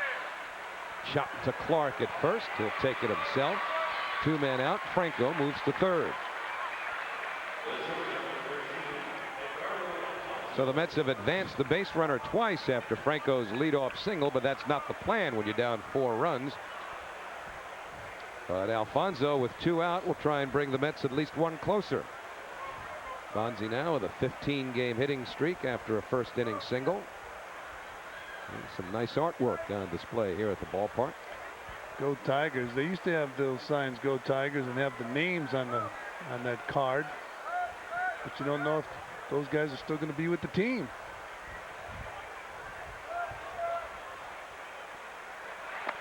Nice stop by Johnson, 1-0. Tell you what, I had the pleasure of judging an art contest, a bunch of projects that were done by school children in the city of New York. Jill Nee, the Mets community relations director, put it together. And I'll tell you, there were some pretty creative dioramas and models and pieces of artwork that the kids turned in. Met fans from around New York. Fastball, 2-0. That Jill Nee does a terrific job. And I understand she's a connoisseur of fine art. Well, she had plenty to deal with when those kids brought the projects in. I mean, pretty good replicas of stadiums, quiz games that were on an educational level. Kids put a lot of work into it. That's Franco leading from third with 2 out. Hit hard by Alfonzo towards the gap, way back, and that's 1 hop off the wall. Brian Hunter plays it back in. Alfonzo standing at second with a double. It's 5-2 Detroit.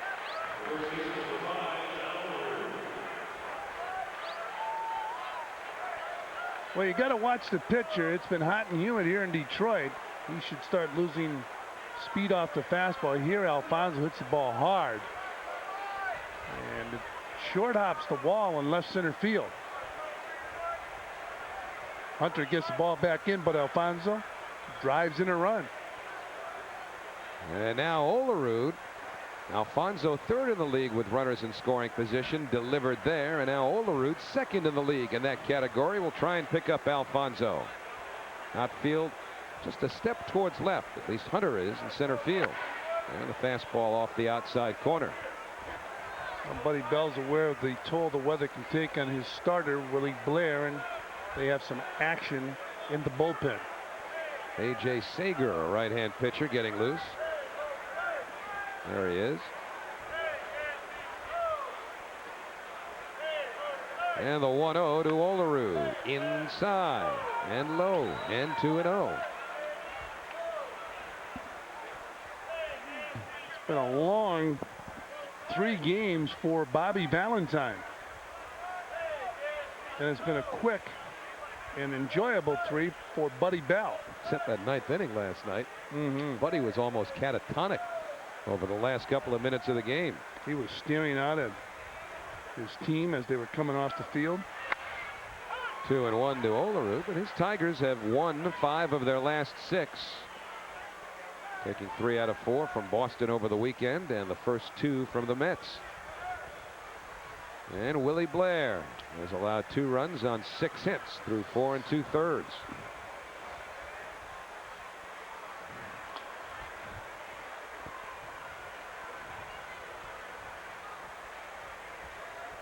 Now the pitch by Blair, and it's in there. 2 balls, 2 strikes.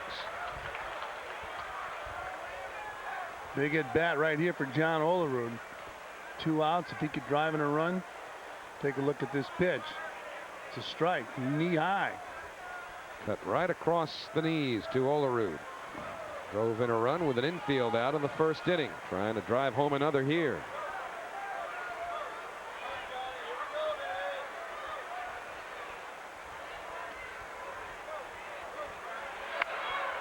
Downstairs, so the count full on Olerud.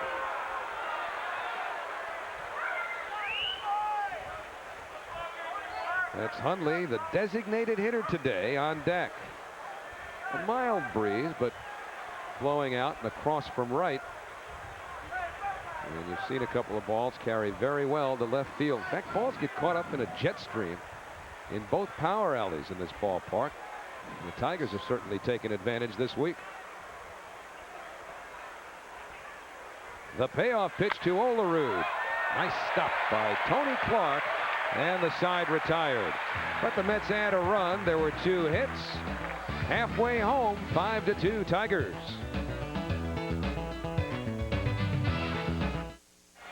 Let's chill out this summer with a Dunkin' Donuts Coffee Coolata, a thick and frosty new taste sensation just in time for summer. Try one today at participating Dunkin' Donuts shops throughout the tri-state area. It's another way to cool off. And the fans looking for every option they can. How about that now? In an American League park, no less. See, you got some you have intelligent American League fans. At least we assume they're American League fans. They're an American League ballpark. I'm assuming those 2 are National League fans. It's a Dodger cap on the guy on the right. On the inside corner, 1-1 to Bobby Higginson. When you want to prove a point, you never let the facts get in the way. Never. That's how you filibuster. Higginson with 4 homers in this series, but he's been cooled off some today. A pair of ground ball outs. But Malicki is now behind Higginson. 2 balls and a strike.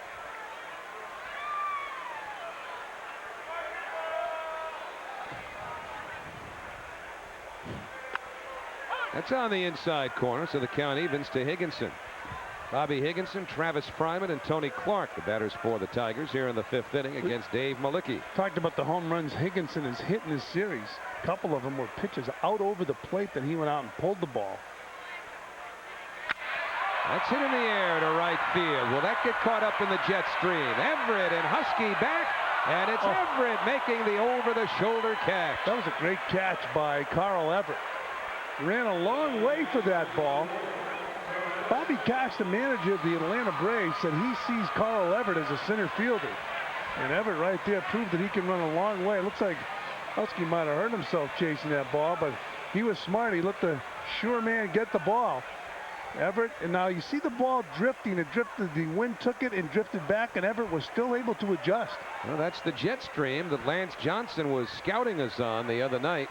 Talking to Lance before one of the games here at Tiger Stadium, as you look at Higginson, who just missed his 5th home run of the series. Lance, who's not playing today, has experience playing in this ballpark from his days with the White Sox. So Malicki gets Higginson. Now he goes after Travis Fryman, who doubled home a run. Foul ball off his foot. A double by Fryman in the 3rd inning extended his hitting streak to 9 straight games. been a 4-time representative of the Tigers in the All-Star game.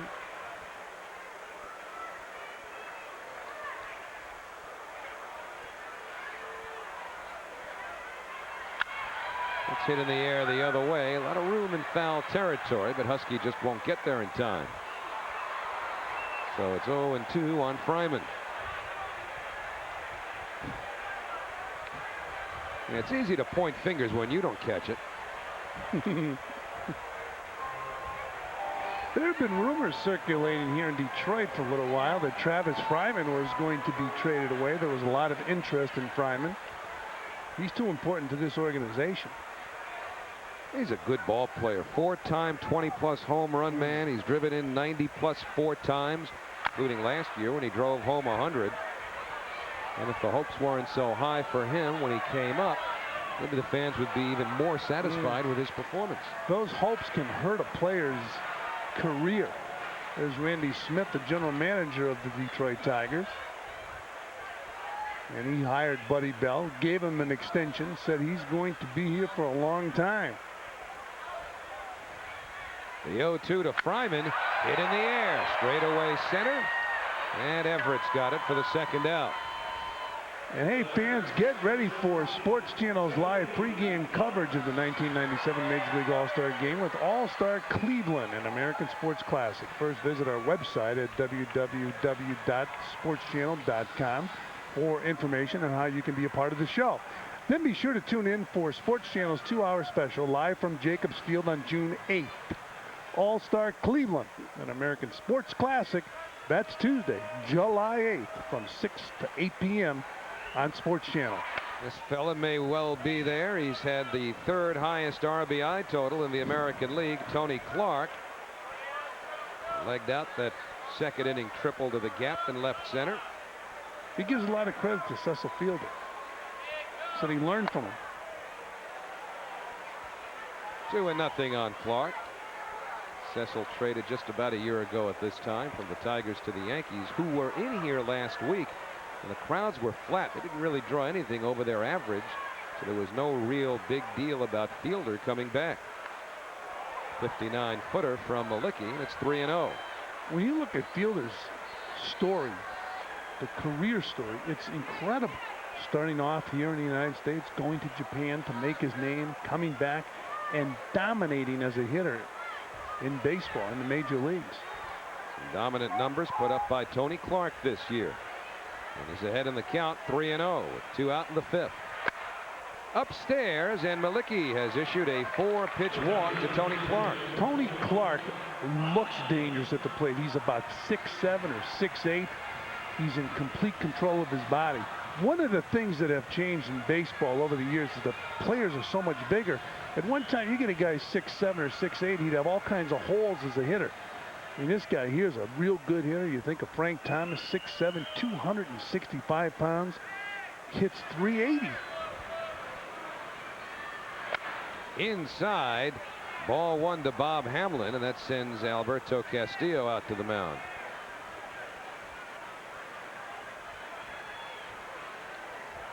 Well, we showed you that shot at first base a moment ago of Olerud and Clark. That's a couple of big fellas. Olerud going 6'5", 220, and Tony Clark 6'8", 250. Of course, the ball's juiced up, though. That's why they're hitting the ball further now than ever before. It's not because these guys are big and strong. I thought you didn't believe in that juice ball. No, I don't. These guys are just terrific athletes. They're strong as an ox. When they hit the ball, they can hit it out any place in the ballpark. Big Bob Hamlin, he proved it the other night. Hamlin with 7 home runs, 21 RBIs. And he hits that one in the air to right field. Sounded like he broke his bat. Husky puts it away, and the side retired. No runs, no hits, a walk and 1 left, and through 5, it's 5-2 Tigers.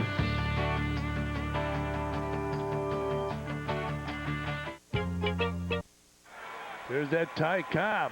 Well, at least it's his picture. Ty's no longer with us.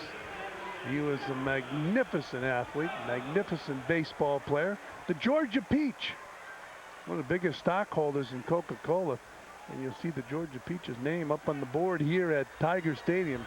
Ty Cobb, They've named a lot of the street corners around here after some of those Tiger players. For example, if you go out on the third base side, you're leaving right around the corner of Cochran and Kaline. Todd Hundley, 1 out of 1 with a walk as the designated hitter. I don't know that his weight has increased any since the beginning of the game, but Todd said when I asked him before the game, well, what are you going to do with all that time between at bats? He said, chew. I'm going to eat. That's good. If you're going to do it, you're not supposed to tell announcers. Well, I would think he was being facetious, but you never know. They've got all kinds of candy bars and snacks in baseball locker rooms that I'm sure players have access to during the games too. Catchers go for that no-fat type of diet. Line drive, base hit for Hundley. So Hundley now 2 for 2, and the Mets trying to get something started here in the 6th inning, trailing by 3, get the leadoff man on. This has been a real battle here in Detroit. Mets trailing again, losing the first 2 games. It's almost like you get a feeling that it's an exhibition game, being approached like an exhibition game. Well, the thing I like most about interleague play, and I wasn't so sure I'd like it at all when they first announced it, being a card-carrying traditionalist, the thing I like most is that it's not only a novelty, but it's not being overdone. 15, 16 games a year, certain stretches of the season, they play the interleague games. I think that's great. It's a pick-me-up for the game. Baerga takes a ball. However, if it got to be where you played 50 or 60 games a year out of your league, then I think it would lose that special feeling. But, you know, right now you're only playing East against East and so on and so forth. So, you know, even the chance of the World Series opponents having met each other during the season is, what, 2/3 that they haven't. And, of course, we were spoiled by that Met-Yankee series. 1-0 to Baerga. And he's way out in front. The count even. I mean, that series just captured the tri-state area. In fact, coming over to the ballpark here first night, prior to the first game, the cab driver was talking to me and said that he heard that the Yankee-Mets series was just out of sight in New York.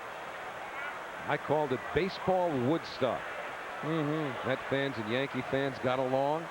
Didn't hear much about trouble in the stands. I know that was the fear of some people before it started. Right here, Baerga would like to make some Tiger fans miserable. Hundley at first, 1-1 to Carlos. In the hole, and Easley just can't reach it. Hundley holds at second. Tell you what, Easley has shown a lot of range to both sides at second base. And he almost took a hit away from Baerga that time. He's made some fine plays in this series. And nice effort. Just out of his reach. So the Mets with 2 on and nobody out. Butch Husky, the batter. And A.J. Sager getting ready once again now. The Tiger bullpen. And perhaps Brian Johnson is going out to the mound now on cue from the dugout to buy Sager some time. Willie Blair making his 12th start of the year. The season interrupted by the broken jaw for 1 month. This battery coming over from San Diego last winter. Willie Blair has been around Toronto, Cleveland, Houston, Colorado, San Diego, and now Detroit. Those are his numbers today. But he might not have too much work left as Sager continues to throw in the Tiger bullpen. And the Met bench hopeful of a rally. That's going to be it. That's all Johnson was doing before, was buying some time. Buddy Bell, not Buddy Bell walking out to the mound. Next time you get a look at Buddy, what do you think about a look-alike? Buddy Bell and former Mets manager Jeff Torborg. A little bit? You asking well, that me? was a resounding vote of confidence for that theory. Left without him in the fox. I agree with you, Howard. All right, a hand for Willie Blair. He'll leave. Sager will come in. A.J. Sager will answer the call to the bullpen, which is brought to you by Omnipoint. It comes with the Tigers leading 5-2 and the Mets threatening here in the 6th.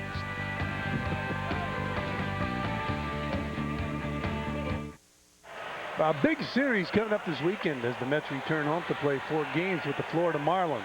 Sports Channel will bring you Friday night's matchup, which will also be fireworks night at Shea Stadium. First warm-up with the Sports Authority game time at 7 p.m. Then it's an important National East showdown between the New York Mets and the Florida Marlins. That's Friday night at 7:30 p.m. right here on Sports Channel.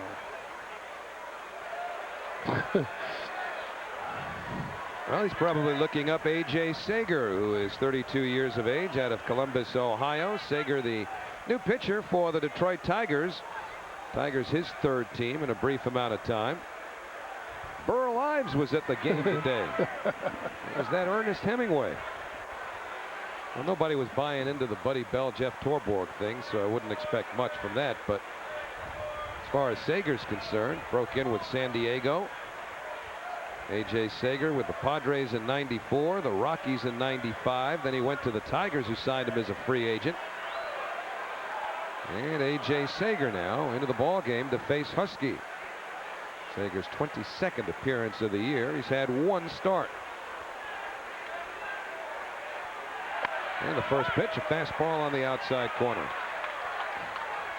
Mets trailing 5-2, but Butch represents the tying run at home plate now.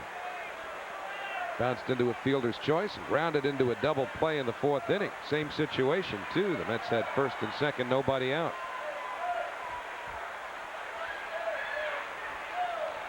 Outfield deep and straight away. Infield looks for two. And that's on the inside corner. Husky doesn't think so.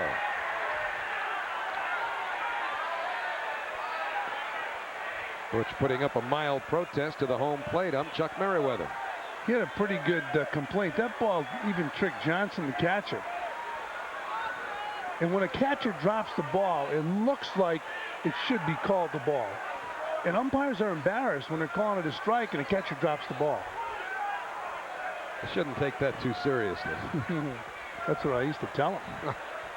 The 0-2 to Husky, and he just gets a piece trying to protect away.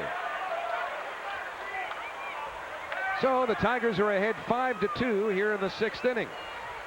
Hundley led off with a single. Baerga followed with a single off the glove of Easley, as the Mets continue to try and come back against a Tiger team that has been in front of them virtually all series long. The only lead the Mets have had against Detroit came in the first inning when the Mets scored a run, but the Tigers got that back in the second. A.J. Sager replacing Willie Blair on the mound for Detroit. And the 0-2 in the air, right center field, getting caught in that jet stream way back and grabbed by Hunter. Crossing to third is Hundley. Baerga stays at first. One man out. Man, does that ball travel to the power alleys. Oh, Husky going out and getting the arms extended. Just got under that ball a little bit too much.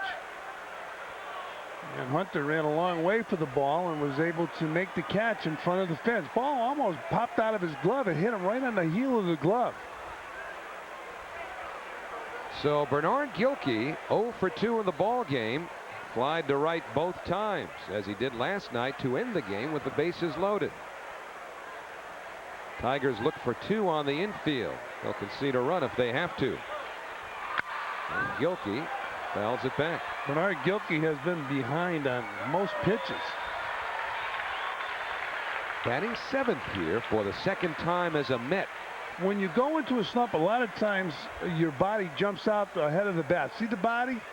Then the bat comes around and he's late with the bat. You want to be quick, so sometimes you're quick with your body instead of your hands. You want to emphasize the quickness with the hands and the forearms and the wrist, not the rest of your body. Does that suggest a tired bat? Or you're just sort of slow because your confidence isn't where you want it and you're thinking a little too much? Basically what happens when you go into a slump, you feel like you got to speed up your bat, and instead of speeding up your bat, you speed up your body. You start jumping out in front. It's like a pitcher. When a pitcher jumps out in front, his arm never catches up, and he's usually high with his fastball. But when you jump that body out in front as a hitter and the bat slows down, you get a problem. Off the outside corner, 2-1. Because Gilkey's been getting pitches that he usually handles, and he's been behind on the ball. He's hit a lot of fly balls to right field. 2 today, and the one which we mentioned a moment ago ended the game last night.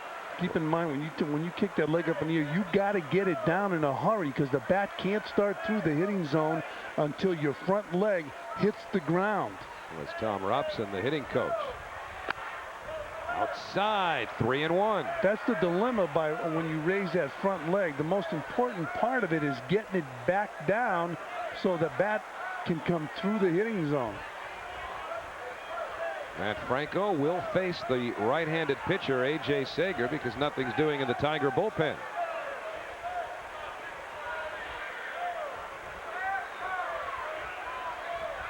Baerga's running in the hole, base hit for Gilkey. Hundley scores. Baerga to third. RBI single for Gilkey. It's 5-3 Detroit. Maybe that will get Gilkey to relax at the plate. A base hit, driving in a run. He needs a few of them right now to come out of this slump. And here's Gilkey. Watch, he'll get that leg down, and then he'll drive to see, get the bat head through the hitting zone. Once again, gets it through the hitting zone. But he needs a few of those hits now to get him to relax. And we talked about the relaxation factor in hitting. That helps your bat speed. When you're tense and you're muscling that bat, it slows your bat down. So Baerga at third, Gilkey at first. Not much speed on the bases, but Matt Franco has been swinging a hot bat against right-handed pitching. It's 5-3 Detroit. And Franco fouls the first pitch back.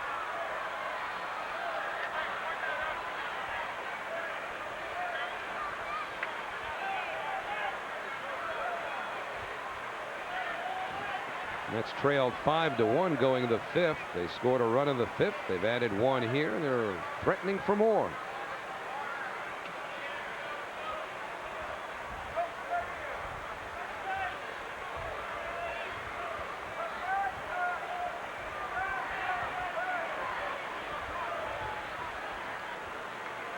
Infield again at double play depth. Third baseman Fryman was dancing around a bit, trying to keep Baerga close at third. And now they check Gilkey back to first.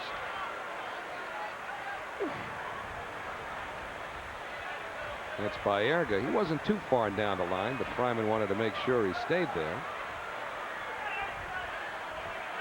Gilkey at first, and Franco behind in the count, 0-1.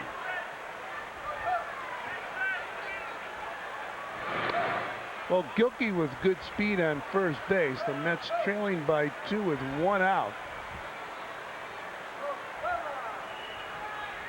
Bobby Valentine has to create some excitement, put these players in motion. He's done it when he's gotten the opportunity. Very aggressive manager.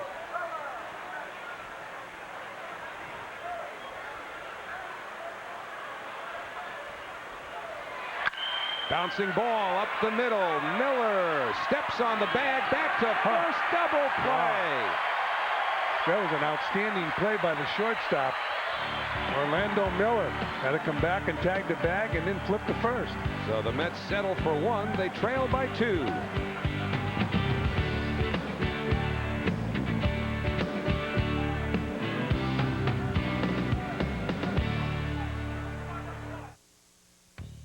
Mets Baseball on Sports Channel is brought to you in part by your Tri-State Jeep and Eagle dealer.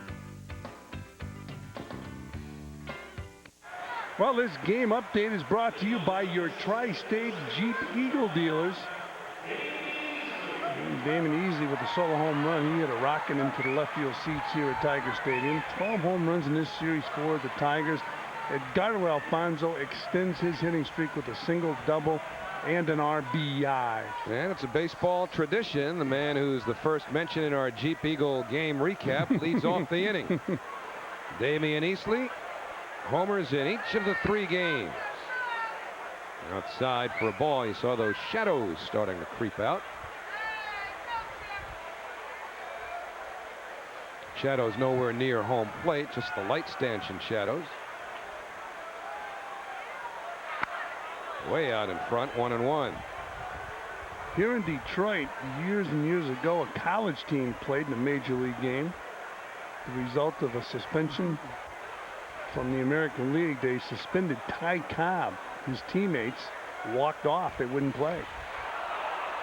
1-2 to Easley. So they brought a college team in to substitute? Yeah, the college team came in. They didn't want to allow this to happen. The college team came in. They got clobbered. Did they play as the Detroit Tigers or the University of Michigan Wolverine Tigers? I believe the name of the college was St. Joseph's. Now, I could be wrong on that. But the pitcher, I think, to this day, has the highest ERA in the history of baseball. And the 1-2 to Easley. Hit hard, a base hit. Well, this guy can swing that bat. Boy, I think the Tigers have found a jewel in Easley. Dave Malicki not happy. So Malicki's given up 7 hits now. Tiger home run bats have been somewhat quiet today, but not this series. That is a lot of goners. So the Tigers now with 12. 4 behind the Red Sox record set in '77. You might have called 1 or 2 of them. You know what? That was in the Yankee series, I think, at Fenway Park in Boston. And we came in here. We came into Detroit after that massacre up in Boston. Curtis Pride takes a strike. That was the series where Reggie went after Billy, That's right. That was the series where they had a discussion in the dugout. Discussion. And a little known fact, Bucky Dent was also very upset. Billy had pinch hit for him in the middle of the game, and he was going home. Of course, that was lost in all the excitement. Inside to Curtis Pride. 1 ball, 1 strike. See where Reggie, who is working as an advisor to the Yankees, to George Steinbrenner, is now going to do some games for ESPN. Well, of course, he did some broadcasting many years ago. In fact, he had a very unusual contract, and of course, I don't think baseball knew about it. He would have made more money doing the World Series when he was a player than he would if the team went on and won the World Series. On the outside corner, 1-2. But he was such a competitor that would never affect him. I mean, the option of doing the World Series or playing in the World Series, no question. Reggie would have said, I'm playing in the World Series. Wonder if they'll let him broadcast any games involving the Yankees. That would seem to be a king-size conflict of interest. I don't think so. You really think so? If he's working for them at the time as an advisor? Unless he resigns from that position. No, you don't think he'd be objective? You think you can be objective? You know what? In his heart, he might think that he would be. But I think the perception would be that anything he said positive about the team he worked for was being done because he worked for that team. It's a precedent I don't think you want to set. It's something that I'm sure they would examine before they would put him on a Yankee game. But so you don't think it's humanly possible to be objective and work for an organization? Well, of course, you have criticism of the commissioner, Bud Selig, or the acting commissioner, who owns one of the member clubs, the Milwaukee Brewers. And what you're saying is all people in the journalistic field are objective. I didn't go that far. The idea is hiding it sometimes. The 1-2 pitch off the outside corner, 2-2. I like a man who's truthful.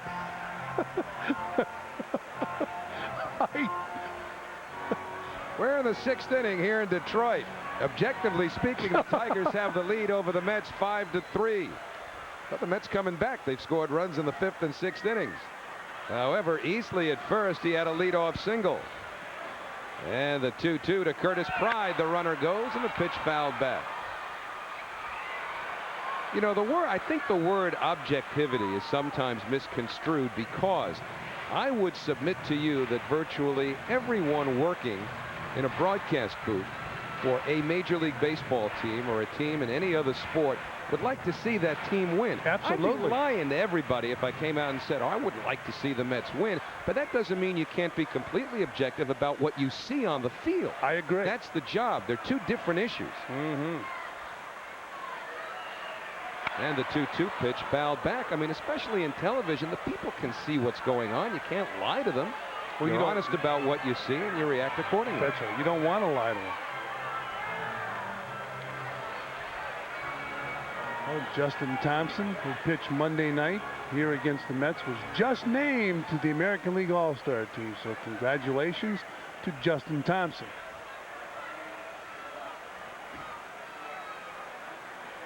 And the 2-2 to Pride, just missed. So now a full count with nobody out. We'll see if Buddy Bell has the runner on first, Damian Easley, in motion. Greg Maddux with a 3-hit shutout over the Yankees this afternoon at the stadium. 3-0 the final. Ryan Klesko hit a home run.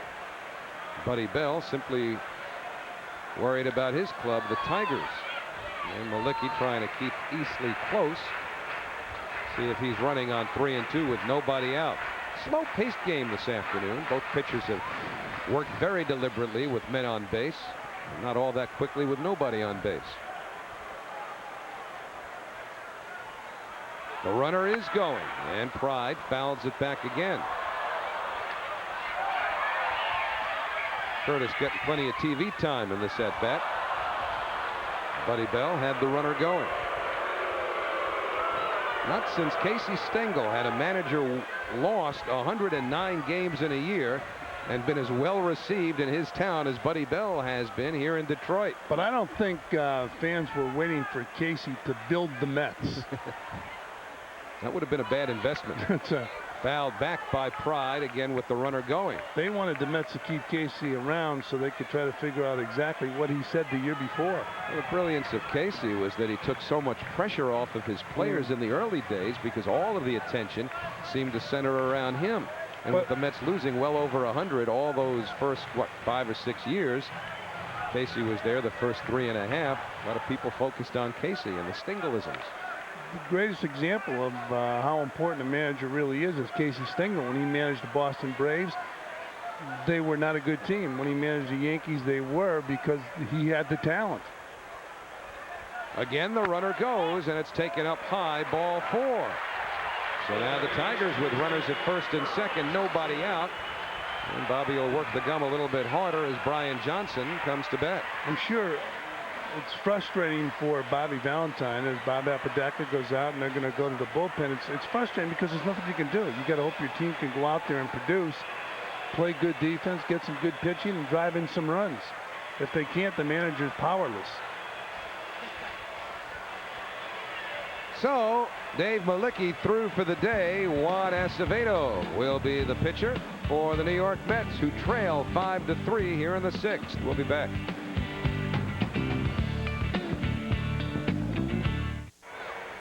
Well, new pitcher Juan Acevedo. Now, from that angle, it looks like you're watching a game from County Stadium in Milwaukee. I don't think so. It does. I agree with you. See, well, this all started last night when we showed you the left field pavilion here at Tiger Stadium as Acevedo takes his warm-up pitches. And having never been to Ebbets Field, I just looked at that pavilion from the foul pole to the edge of the grandstand before the bleachers started. And you just look at that. I thought, now that looks like what Ebbets Field must have looked like, just having seen it in pictures and in tape. And I couldn't get anybody to agree with me whatsoever. I'm concerned that we don't give enough exposure to those New York Giant fans. We're always talking about those Dodger fans and Ebbets Field. What about the Polo Grounds and those Giant fans? I'm not concerned about them. I'm trying to make a point. See, forget that point. It's not a good point. But we're not getting any help. I wanted to see that left field pavilion so people can write in and say that's right. That looks like how Ebbets Field looked. They don't care. John Moore doesn't care what you think. Now, just from the foul pole to the edge of those orange seats, that looks like how I've seen Ebbets Field over the number of years that I've seen baseball pictures and stuff. But anyway, here at Tiger Stadium, Juan Acevedo gets set to work to Brian Johnson. First and second, nobody out. Mets infield in motion. The runners go, and everybody's saved. I'll tell you what, I'm surprised this is not executed a lot more. I was talking to Mookie Wilson about this the other day. When the third baseman comes in on a bunted ball, he comes in on the grass. Now it's a foot race from second to third. A catcher has to throw to get a moving target. He has to throw to a moving target. Look at that. Nobody can get back to third base in time. Franco can't get there. Alfonso couldn't get there. I think that's a terrific play. We never see it.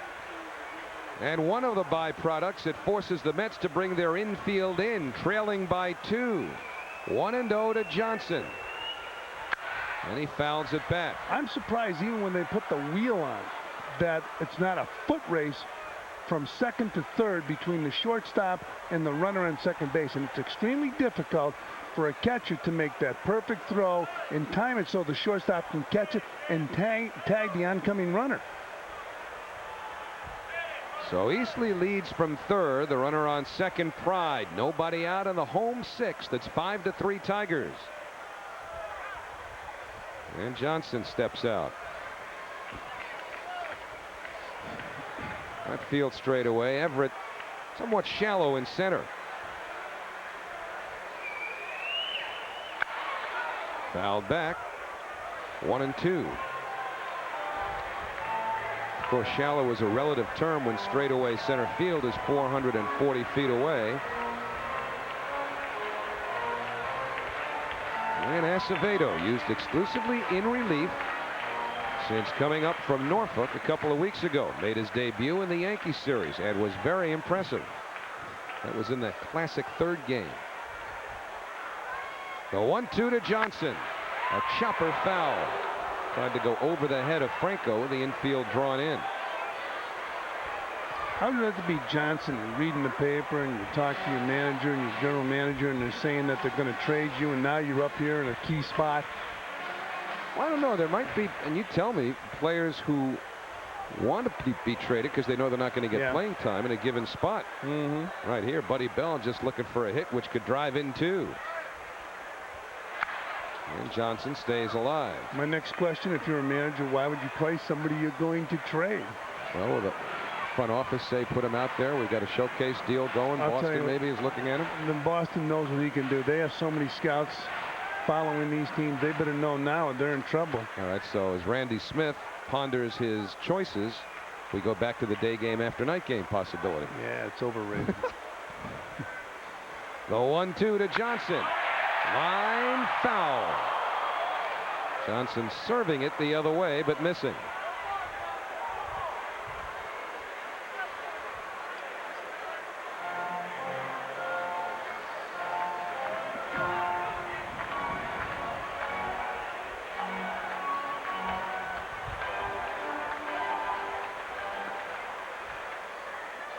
For Juan Acevedo, his 7th appearance. Second and third, nobody out. The 1-2 to Brian Johnson. Threw him a breaking ball. And Husky makes the catch. Easley will have to stay put, as will Pride. That ball hit into very short right field. So Acevedo with a long way to go, but he gets the first batter. Let's take a look at the Modell's replay. This guy runs like Mitch Modell. Now watch this. They easily outruns Alfonso, outruns Franco, and steals third base. So much activity, it's tough for that catcher. And I'll tell you, Castillo was ready to throw to third, but there was nobody there. One man out. Mets have to be alert for the squeeze here, even with the infield in. Easley at third, Pride at second, Orlando Miller, the Tigers shortstop, takes a strike, 0-1. We talked about that home run Miller hit the other night against the Mets. He was 0 for 23 in a huge slump until he connected for that home run. Missed the first couple of months this year with back problems. You don't see many people with tape on their bats today. Too hot, sticky. Your hands would stick to it. I believe Miller has tape on his bat. Oh, now he's got a ball in his bat, and the bases are loaded. So Acevedo hits Miller, and he'll have to deal with a bases loaded, 1-out situation, and a very hot hitter up next in Brian Hunter. Well, ball gets away from Acevedo, and Miller takes it right in the back.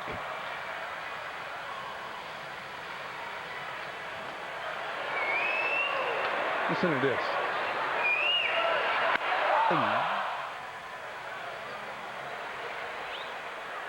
Well, the Tigers can break this baby wide open. Acevedo hitting his first batter of the season. What he gains out of it, and it wasn't intentional, is a force at any base, but you've got a very fast man up in Brian Hunter. And he hits the ball in the air to short right field. Easley tagging. Huskies got it. Here comes Easley. Here comes the throw, but it's not in time. And the Tigers lead 6-3. Everybody moves up. Sacrifice fly, run batted in for Hunter. A looping throw up too high by Husky. Well, Husky got himself in position to throw. Doesn't have a real strong arm. And Howie talked about that loop. You could see it. Allowed easily to score. Another look as the ball travels into Alberto Castillo's glove. So now the Tigers with a 3-run lead again. Runners at second and third, and Bobby Higginson with 2 out. 0 for 2. He takes a strike. Curtis Pride was dashing a few steps down the line, trying to distract Acevedo. Well, it's going to be tough to keep him close because Matt Franco has to play. He has to shade the hitter to pull. Pride with a good-sized lead, not going anywhere as Higginson swings and misses. It's 0-2. We've seen Higginson pull the pitch outside over the wall, hit a couple home runs on balls that were outside. He pulled them and hit them over the right center field fence. See Franco how far he is off the base. So as a base runner, you can be very comfortable. You can get way down that line. The coach will tell. He's in charge of telling the runner, look, get back. And the 0-2 sits away.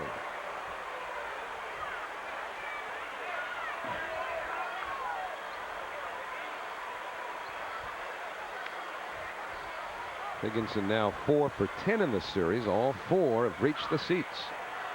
Tigers have hit 1 home run today, 12 for the series. Mets have not gone deep yet here at Tiger Stadium. And the 1-2 to Higginson. Did he hold the swing? He did, and the count evens.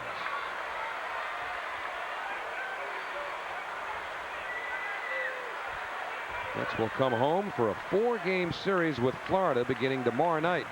We'll have the Friday and Sunday games for you on Sports Channel. And the 2-2 to Higginson upstairs. So Acevedo was in front 0-2. Now he's looking at a payoff pitch with Travis Fryman on deck. See what Fryman's doing? Opening his hips.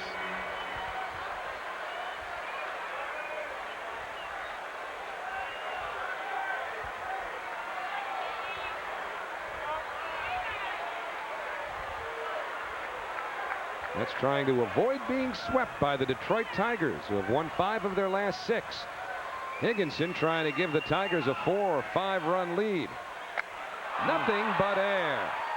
So Acevedo did a good job. Got Johnson on a short fly ball. He hit Miller, another short fly ball to Hunter, but it still got a run home, and he strikes out Higginson. However, the Tigers add a run, and at the end of 6, it is 6-3 Detroit.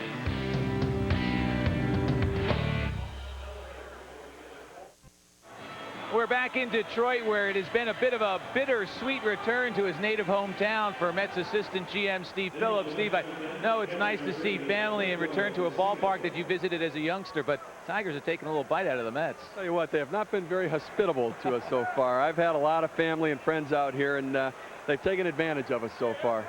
This is a little bit of a down spot for the Mets, but overall, this club has played very solid baseball and has been one of the surprises this year. Well, after 81 games, the halfway point in the season, we're very pleased with the performance. We're not satisfied. We're pleased with it. We know that the most important part of the season's ahead of us. We're going to have to continue to play hard. From a trade standpoint, the most important part of the season still ahead. Generally, from the All-Star break to the end of the month of July is when a lot of action takes place.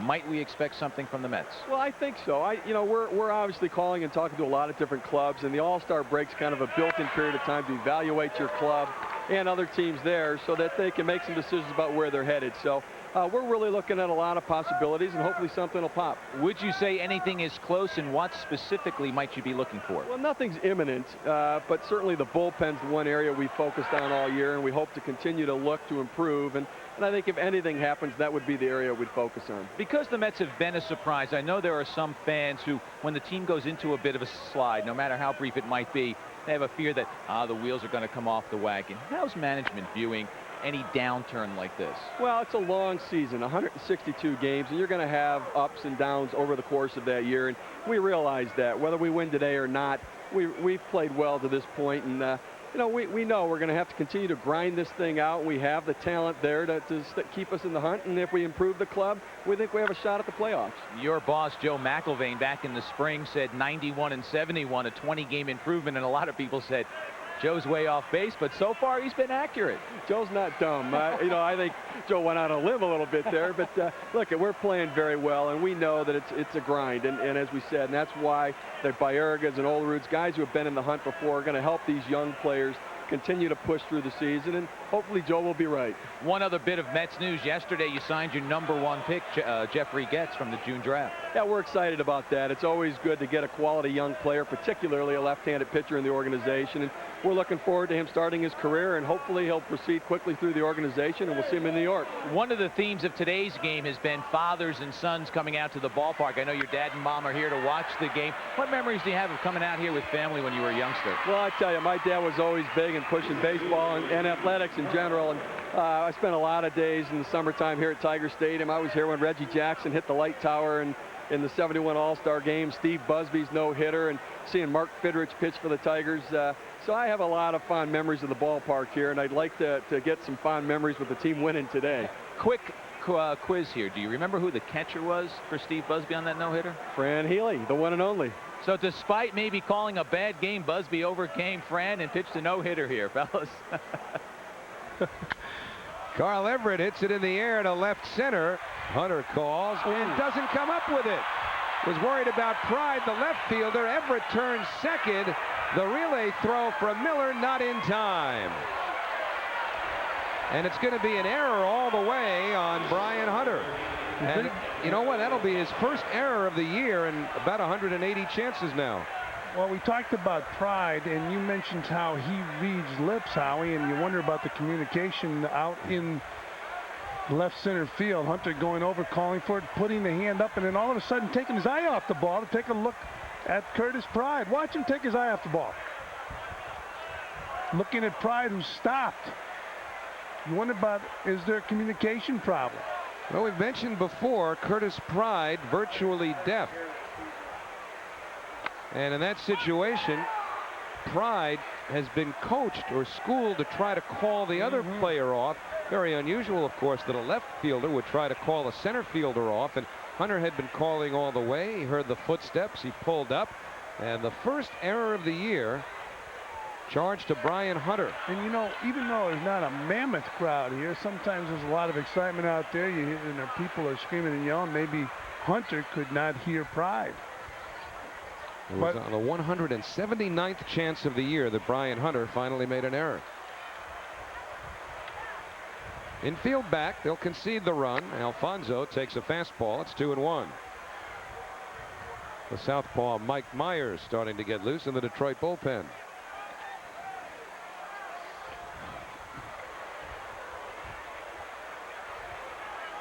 A.J. Sager, the second Tiger pitcher. Willie Blair started, went the first 5+.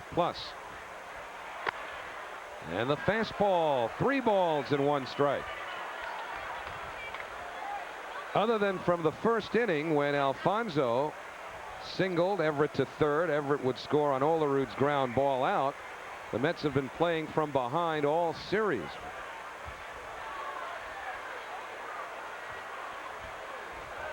And the 3-1 fouled back.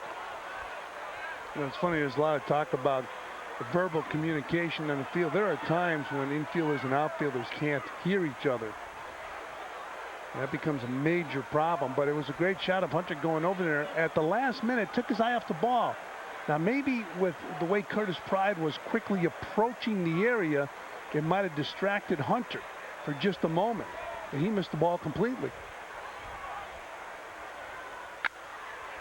This should score a run. Bobbled, no play at all. So 2 errors in a row, one by Hunter and now one by Miller. And it's a 6-4 Tiger lead. The Mets will bring the tying run to the plate. Well, Buddy Bell was upset yesterday, and they were winning the ball game. And he's going to go to his bullpen. We'll take a look at that ground ball to short. It's easy play for Miller. The one thing that Buddy Bell expects from his shortstop is the ball hit right at you. You got to make a play on it.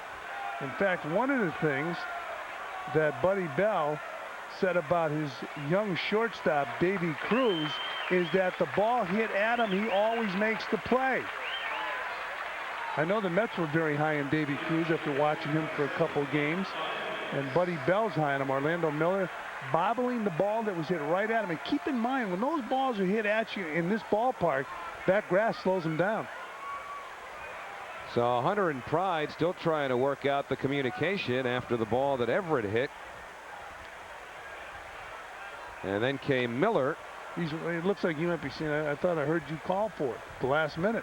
I mentioned before that in terms of verbal communication, Curtis Pride on your left, he doesn't utilize sign language. He's become very, very adept at lip reading. Plus, he wears a hearing aid, so from that distance, he can communicate comfortably enough with Hunter. You know what? Maybe Hunter just made an error. We'll take a look at it again. Maybe it had nothing to do with communication. You see Hunter put his hand up. At the last minute, Curtis falls to the ground or heads to the ground, and you see Hunter at the last minute look at Curtis. Now we'll take a look at it from this angle. I got it. He goes over, and at the last minute, you know what? He looks like he lost it in the sun. Either that or he just heard the footsteps and bailed at the last second. Well, you know, maybe he lost. You know what? Maybe he just made an error, and there's no excuse. Either way, that's how it scored. An error against Hunter, and then an error against the shortstop Miller. So through no fault of A.J. Sager, Mike Myers comes into the ball game for the 45th time, leading the American League in appearances. Myers pitched 2 games with Florida back in 1995 before going to the Detroit Tigers in exchange for Buddy Groom. So Mike Myers set the Tiger record last year with 83 appearances, breaking the mark of Willie Hernandez in his Cy Young season of 1984. Now Myers will work to some left-hand batters, or at least turn a couple around. He'll face Olerud, who is strictly a lefty. Hundley and Baerga are switch hitters who follow Olerud, who will turn around and bat from the right side. 1 out here in the 7th. It is 6-4 Detroit. Alfonso on first, and the tying run at the plate. Olerud takes a strike. That RBI groundout could well have been an RBI single if not for an outstanding play by Damian Easley.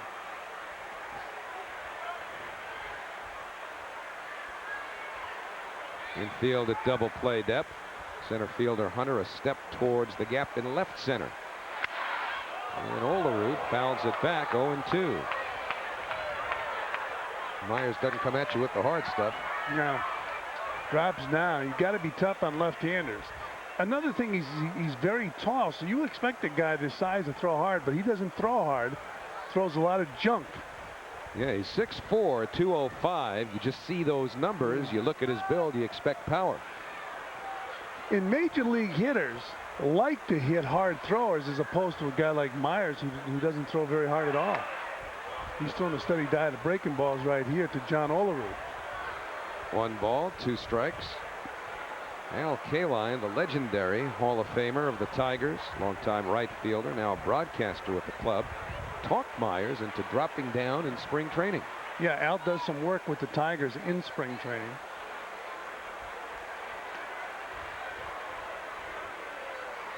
And the 1-2 to Olerud. So the count even.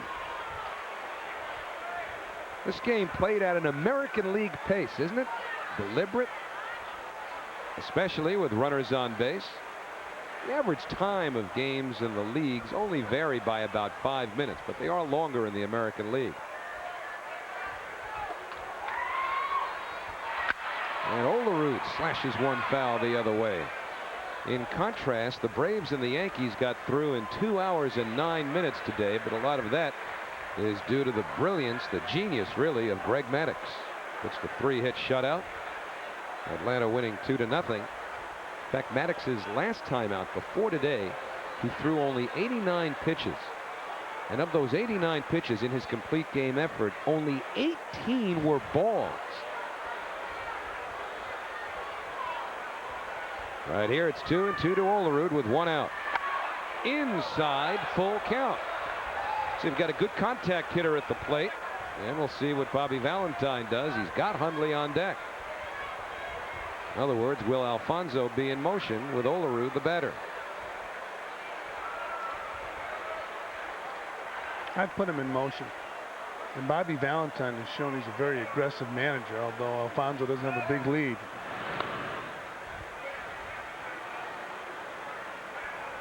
That's trailing by 2 here in the 7th. Hundley, of course, will bat from the right side of the plate against Myers.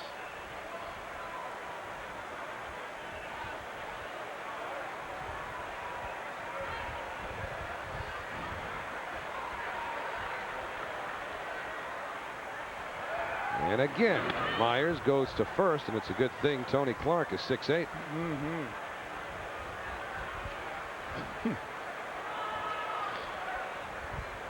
Tiger pitching staff has cut a shade more than 2 earned runs per 9 innings off of their team ERA from last year. They don't work especially fast. And Myers being very deliberate here with Alfonso at first. He is running, and the payoff pitch popped up into short center. The center fielder Hunter puts it away. They may have a double play. Alfonso hustling. He gets back because the throw is way off line. Nice play by Clark, cutting that ball off before it got into the Met dugout. But Alfonso was close to second base when that ball was coming down, had a scamper back. And you know, Hunter tried to deke him like he couldn't see it. How many times you see a outfielder deke a runner? Nice play by Clark. Now Hunter comes in, I can't see it. And he had it all the way. He takes the long throw to first base. It's offline. Alfonso hustles back. He pretty much deked, yeah, he deked Alfonso. Almost into a double play. Nice play by Hunter. Then he threw the ball offline. You don't see that very often from an outfielder. Well, it's a smart play if he did it because he'd blown a fly ball earlier in the inning. Ball 1 to Hundley. I don't know if that enters into it at all. No, he clearly deked Alfonso. He got a shot of, he got a look at Alfonso through those sunglasses, and Alfonso was down by second base, and he tried to deke him into staying there. Good move. So Hundley, the tying run at the plate. All but 2 of his 19 homers have been from the left side. Right there, he takes a strike from Myers, 1-1. Todd headed to Cleveland next week as one of the Mets all-star representatives. Need a home run from the Met catcher, designated hitter today. Man who's been eating a lot in the clubhouse. Alfonso running, pitch taken for a ball. Alfonso has a stolen base. The length of this ball game, if he told you the truth, he's going to eat during the game while he's the DH, he's going to put on some weight. Look like Marlon Brando before this one's over. 6 stolen bases for Alfonso. That's a good pitch to throw for a catcher. But Alfonso with a good jump beat the throw. 2 balls, 1 strike, 2 out. Mets with a run in here in the 7th, trail 6-4. 3 balls, 1 strike. Looks to me like Myers does not want to pitch to Hundley. Well, Baerga's on deck. A right-hander is warming in the bullpen for the Tigers, which could influence what Buddy Bell does. Dan Maselli, former Pittsburgh Pirate, loosening up. So it'll be a 3-1 to Todd. Off speed on the outside corner. Although to say off speed on a Myers delivery would be redundant. Might have been his fastball. So a full count now to Hundley with 2 out. If it wasn't, we haven't seen one yet from Mike Myers. And I doubt he'd give in to Hundley with a fastball here, 3-2, with Todd representing the tying run. But we'll see. Inside, ball 4. Myers wanted that. That's a tough pitch right there, because a lot of times that left-handed fastball will naturally tail back out over the plate. We'll take a look and see if home plate umpire Chuck Merriweather called it correctly. What do you think, Mr. Rose? Ball 4. Okay. Now you would assume that Baerga would face Myers rather than Maselli, because in Carlos's own admission, he has not been able to find his comfort level as a right-hand batter this year. If Maselli were to come into the game, that would turn Carlos around to the left side, but no sign of that. Maselli doesn't want to pitch to Hundley. Hundley's had a lot of success against him. Baerga just 9 out of 53 as a right-handed batter this year, just a 170 average. So 2 on, 2 out in the 7th. 6-4 Detroit. And a strike, 0-1. You've been getting on Baerga about not hitting home runs. He might pop one now, just to show you. You get at him about his RBIs. He got those up. You love starting it. Only 1 RBI from the right side of the plate. And that was his home run.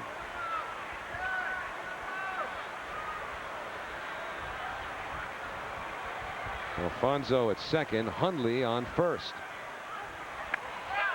Checked his swing, at least he thought he did, but Jim Evans charges a strike to Baerga's account. So it's 0-2 to Carlos with 2 out. Evans looking out through those sunglasses, said Baerga went around.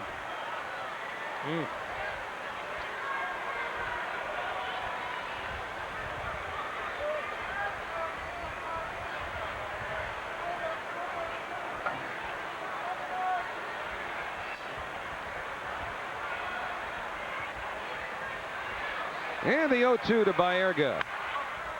Just got a piece of it. Carlos was hoping to go to Cleveland for the All-Star game. That was the pledge that he made after the trade last year, when he vowed to come back as a member of the National League All-Star team. Carlos traded from the Cleveland Indians to the New York Mets last July. And although that won't be the case, Carlos nonetheless has relaxed some people in the Mets organization and revived his own confidence and his ability to get the job done, but not yet from the right side of the plate. Just missed. 1-2.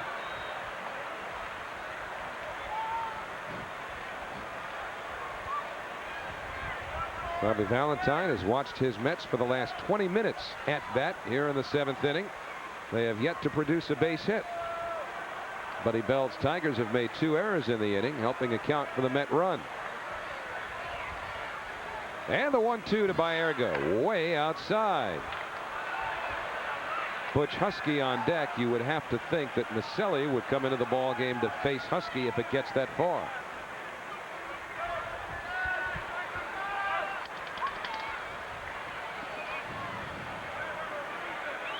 Butch hoping he does get a turn here in the 8th. Myers, the 3rd Tiger pitcher. Willie Blair started, then A.J. Sager. And the 2-2 off the outside corner. Myers having a lot of trouble finding the strike zone. Very deliberate in his approach to pitching. So it'll be an automatic start for the base runners. A big help for the Mets. Anything in the gap could tie the game. Alfonso at second, Hundley at first. They'll be off and running on the payoff pitch with 2 out. And here it comes. Outside ball 4. The bags are full of Mets. That'll bring Buddy Bell, I'm sure, out of the dugout to go out. Look, he's laboring walking out of the dugout. So Buddy Bell on his way out. He doesn't look like a happy camper, Howie. Well, he's going to make a pitching change once again. Dan Miceli will come into the ball game to face Husky with the bases loaded and the Mets down 2.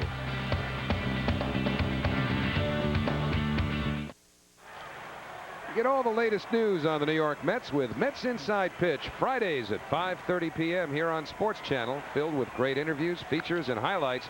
Mets Inside Pitch delivers the complete Mets story, so catch it Friday at 5:30 p.m. only on Sports Channel. And that Met fan here in Detroit, hopeful that her club can complete a comeback. Mets had been trailing 5-1. They pulled to within 5-3. Tigers added a run in the 6th to open it up to a 3-run lead once again. And now the Mets, who have out-hit the Tigers, have a run in the 7th, have the bases loaded, and the former Pittsburgh Pirate Dan Miceli becomes their 4th pitcher of the afternoon. So Miceli, 26 years old, out of Newark, New Jersey, will face Butch Husky with the bases loaded and 2 out. And that's below the knees. Alfonso at third, he reached on an error. Hundley at second, he walked. And Baerga also drew a walk. He's on first. The Mets have scored a run without a hit, and they're a hit away from tying it up. Fastball away. Maselli working in marked contrast in terms of velocity to his predecessor, Mike Myers. Maselli known for his hard stuff when he was a member of the Pittsburgh Pirates. I thought he was going to be with that ball club for a long time.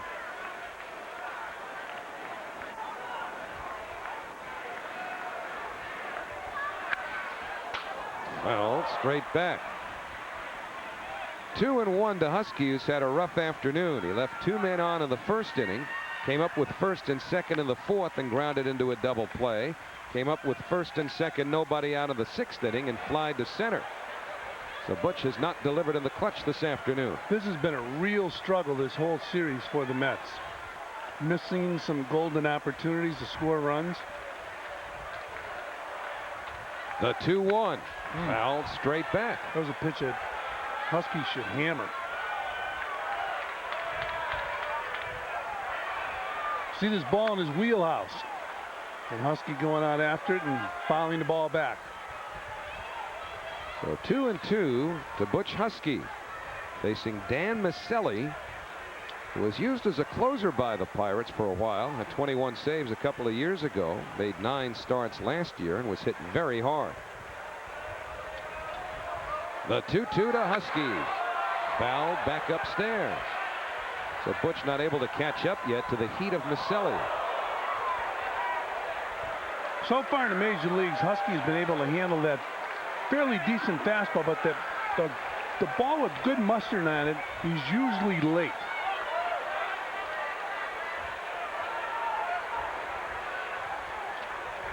Butch has seen Maselli before, 1 for 4 against him lifetime. You get the impression Butch is concerned about his bat speed also. Down low, ball 3. So here we go again with an automatic start for the base runners on a 3-2 pitch with 2 outs. So that means virtually any kind of hit at all will tie the game, and something towards the gap or down the line can put the Mets in front. There they go. Payoff pitch, swung on and missed. So Maselli gets Husky, who has had a miserable afternoon. And the Mets do no further damage. They score a run without a hit. 7th inning stretch time at Tiger Stadium, 6-4 Tigers.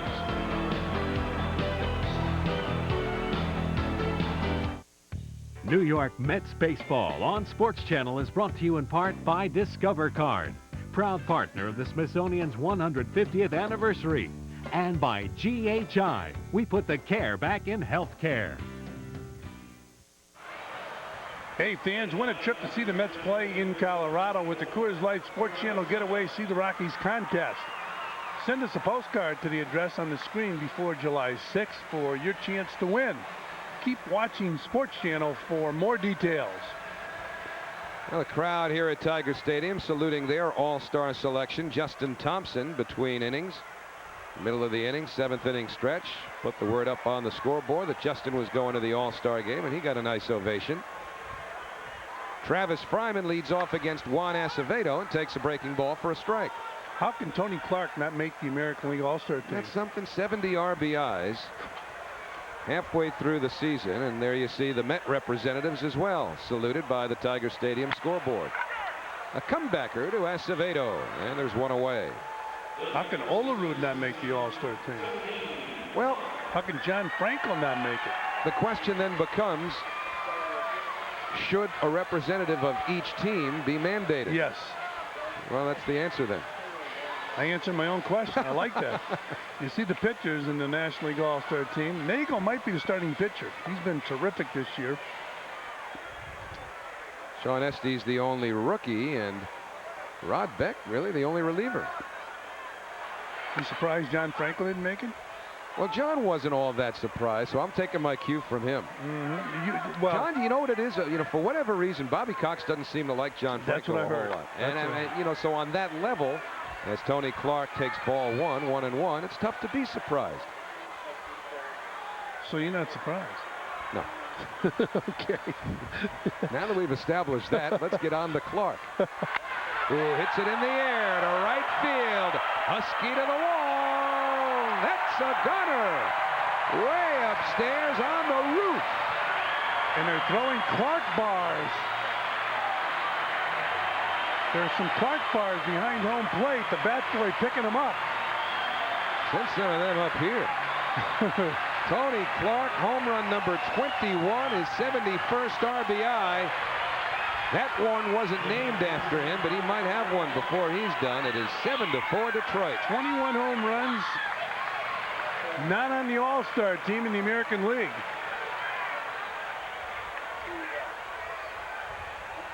Good defensive first baseman. Drives in a lot of runs. You know what? He'll have his day. One thing about Clark is that he is an emerging star, whether an all-star this year or not. He's only 25 years old, and if he keeps putting up these kinds of numbers, he'll be there. 1-1 to Hamlin. I'll tell you that Denny Nagel's having a nice season, quietly, overshadowed by the rest of that staff with the Braves. Fouled back. 1-2 to Hamlin. Now the Tigers have hit 13 home runs during this 3-game series. The Mets have hit none. Remember, the record for home runs in 3 straight games, 16, set by the 1977 Boston Red Sox. 2-2 now to Hamlin. Second home run Juan Acevedo has given up. We talk about Denny Nagel. Kid the Pirates got in the trade for Nagel. Jason Schmidt pitched an outstanding ball game against the Mets last Friday night in Pittsburgh. You wonder would he have been as effective as Nagel if he stayed with the red-hot Atlanta Braves. We got some lumber in Atlanta and some speed too now with Lofton, who's been hurt. Michael Tucker. Payoff pitch to Hamlin. Fouled straight back. That's why it's always tough to judge a pitcher by the wins and the losses, because one guy might play with a team that's not real good, maybe even bad defensively. Another team might play with, another pitcher might pitch for a ball club like the Braves. Hamlin, a one-time Rookie of the Year with the Kansas City Royals. Inside, ball 4. Well, he's become a franchise player here in Detroit. His name is Tony Clark, a one-time basketball player. And he goes down, hits a breaking ball, gets it way up in the air, and it hits off the roof here at Tiger Stadium. Boy, oh boy, oh boy. You see that baby coming on down after hitting the roof. How many do you think he'll hit over that roof in right field? He's going after that transformer that Reggie hit. Damian Easley, the next batter, has homered in all 3 of these games. He fouls the pitch back. 0-1. Well, the Clark bars, those candy bars have become a big thing in baseball ever since the Reggie bar. Ken Griffey Jr. had a candy bar named after him. That's the transformer that Reggie Jackson hit in the 71 All-Star game. Clark hit one over the roof earlier this year here at Tiger Stadium. They check the swing at first. Nothing doing, says Jim Evans. So 1-1 to Easley. 7-4 Detroit. Mets have tried to come back. They were down 5-1. Scored a run in the 5th, another in the 6th. Tigers got that one back. A run in the 7th, and the Tigers have gotten that one back. So Acevedo fields to Easley. And it's 1-2. 4 games with the Marlins coming up at Shea Stadium this weekend. Armando Reynoso against Levon Hernandez tomorrow night. Friday, and the game we'll have for you. Rick Reed faces Al Leiter. Mark Clark and Alex Fernandez on Saturday. And then we'll see you again on Sunday as Bobby Jones pitches against Pat Rapp. Should be an exciting weekend at Shea Stadium. Got Motown music on Saturday. Outside, 2-2. All kinds of stuff happening at Shea this weekend. You better shop around on Saturday. Fireworks night on Friday night. Jackie Robinson poster day on Saturday with the concert afterwards, and Negro League Cap Day on Sunday. So we hope to see you out at Shea this weekend. Easley pops the ball up. Center fielder Everett coming in. Baerga way out, and it's Baerga who's got it. You see Baerga look for Everett. Like, you got it. I'm far enough out. Nice play by Carlos Baerga. Everett playing in deep center field. Baerga says, where is he? I better catch it. Another look. You see Baerga look for Everett. So 1 on with 2 out. Everett and Baerga got it together, and Curtis Pride, who has reached on a fielder's choice, driving in a run and walked twice. Hamlin on via a walk. Met pitching, combining for 5 walks. Outside for a ball to Pride. Bob Wolcott of the Seattle Mariners was the pitcher who threw the ball that Clark hit over the right field roof last month. Although Clark told me before the ball game he's in awe of Mark McGwire. And how can you forget the home run Mark McGwire hit off Randy Johnson? 538 feet in the Kingdome. And then Randy Johnson tipped his hat to Mark McGwire, and Mark McGwire tipped his hat to Randy Johnson. That's great, isn't it? I love it.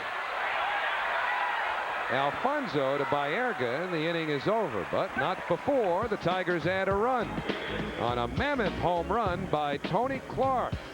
Won't be going to Cleveland for the All-Star game, but he'll make some people in Detroit happy for a long time.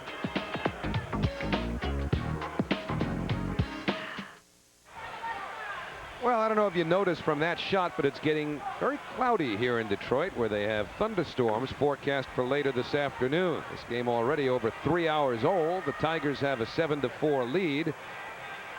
As you look up into the sky, you're going to see the National League reserves come out of those clouds.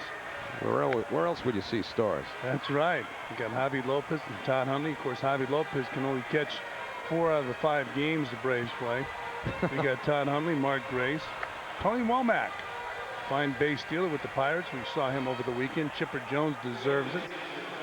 Jeff Flowers has been quite a surprise this year. Andres Galarraga, no surprise there. Moises Salou.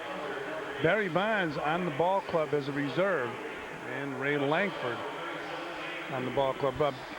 Talking last night, if Bonds was left off that ball club, I believe there's only one player in the history of the National League to not play in the All-Star game and go on to win the Most Valuable Player award, and I believe it was Willie Stargell. Either Stargell or Dave Parker. Dan Miceli, like both of the aforementioned, the former Pirate, throws to Bernard Gilkey, who fouls it back. Gilkey drove in a run his last time up with a base hit. He's had 1 for 3 this afternoon. He's had 1 for 5 in his career against Miceli. And the fastball up and in. Mets down by 3, 7-4. Gilkey hit an off-speed pitches last time up and was able to pull the ball. He's been behind on most of the pitches. Ball 2. You know, it's funny, when a guy's in a slump, a hitting instructor will check a lot of things. Is he keeping his front shoulder in? Is he keeping his weight back? How's his balance? With more and more hitters with that high leg kick, you have to concentrate on that high leg kick also. Is he getting his foot down in time? 3 balls and 1 strike to Gilkey. If your timing's off at all with that leg kick, you got a major problem. He and Tom Robson have worked closely together this year to try and get things straightened out. Bernard always takes early extra batting practice.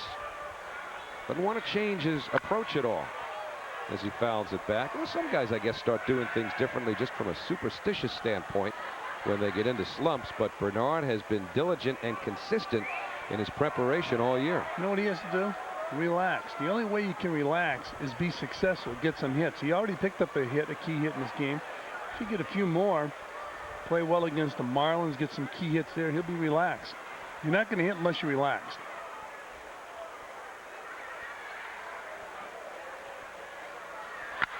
That's it in the air to right field, chasing Mel Nieves back, and it's off the top of the wall. Nieves played the carom well, and so Gilkey has to go head first into second with a leadoff double. Tigers made a few defensive changes at the start of this inning, and Nieves was one of them, coming on to play right field with Bobby Higginson going to left. Well, it's Gilkey now. Fastball, gets ahead of that out there. Had a little short, quick swing. Hits the ball off the wall. Nieves thought it was going over. And Gilkey was hoping it would go over. Now he has to hustle to second base. And that's what Gilkey needs to come out of the slump. He needs hits, and then he'll relax. So a leadoff double for Gilkey. Matt Franco, the batter. Davy Cruz, by the way, has gone into play shortstop as part of those defensive changes. He replaces Orlando Miller. 0-1 to Matt Franco. Did I just see lightning? That's Higginson now in left field. Mel Nieves went to right. That's Davy Cruz, who's the shortstop. Curtis Pride came out of the game along with Orlando Miller. And a bouncer to the right side. One man out as Easley throws out Franco. Gilkey moving to third. And Lance Johnson will be used as a pinch hitter for Alberto Castillo. Now, if I'm not mistaken, with Castillo coming out of the game, if the designated hitter assumes a position during the game, the manager loses the designated hitter. So there will be a pitcher spot for the Mets as Lance Johnson takes ball one as Castillo is out of the ball game.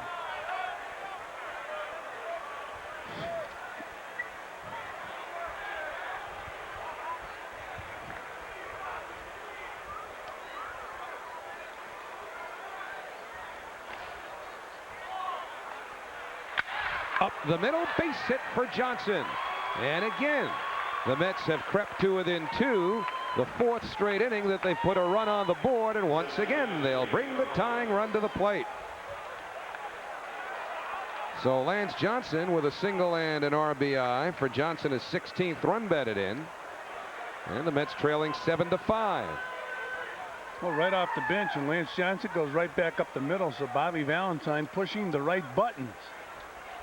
Well, you got to start thinking now. Will Matt Franco go behind the plate to keep Hundley as the designated hitter and, you know, keep the DH spot available? And this is a close game, and that's right. Should the Mets tie it and go extra innings, they'd certainly like to have the advantage of the designated hitter. That'll be interesting to see.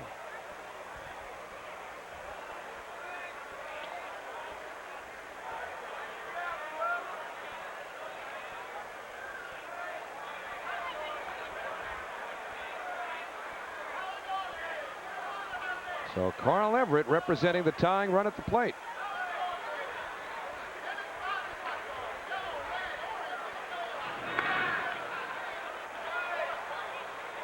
Maselli with that hard stuff, and Carl Everett likes the hard stuff. Everett with a lot of power. Of course, the option is if you lose the DH, you would hit for the pitcher anyway. It's almost like still having it. But if you get into an extra inning game and you got a pitcher who's pitching well, it presents an option. And Everett fouls it straight back.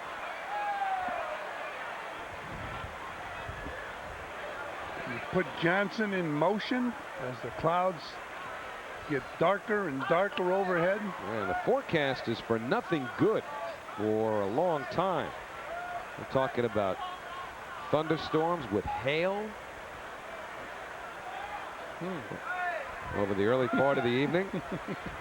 Lights are not on yet here at Tiger Stadium. And the 0-1 to Everett, way out in front. There's one out here in the 8th. Mets trail 7-5. Everett has scored a couple of runs, singled once, reached on an error once in 4 trips.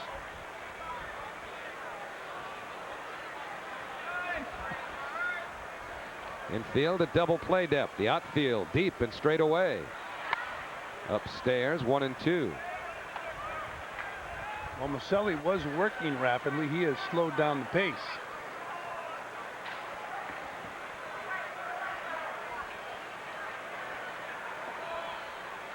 As dark as it's getting here at the ballpark, the lights are not on yet. I'm not sure if you're allowed to put the lights on during an inning. I think you have to go in between innings. And Everett hits it into short left field. On comes Higginson. And there are 2 men away. I believe the rule is you cannot turn the lights on until a half inning has been completed.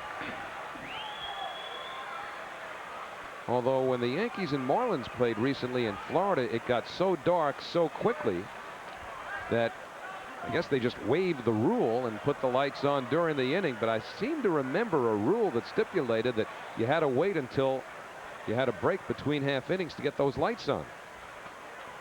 So 2 out, 1 man on. Alfonso 2 out of 4, extending a hitting streak today. It's now at 15 straight games. 7-5 Tigers in the 8th. Outside for a ball. It was in the 8th inning last night, going to the bottom of the 8th, that we had a rain delay of about 23 minutes.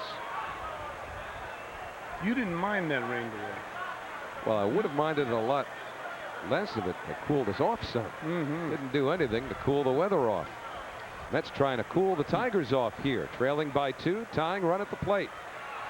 Hit hard by Alfonso. Fair ball down the left field line. Johnson around third. He's being waved home. The shortstop Cruz doesn't even make a relay throw, and it is 7-6 Tigers. The tying run is at second.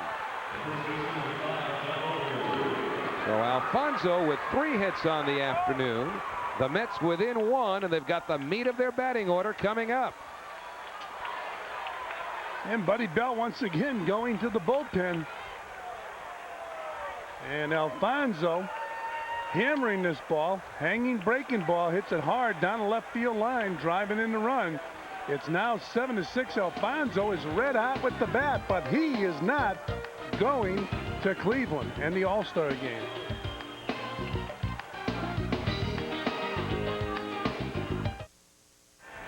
Well, the Mets have out-hit the Detroit Tigers 12-8, but trail 7-6. Todd Jones, who picked up a shaky save last night, will come on now as the 5th Detroit pitcher.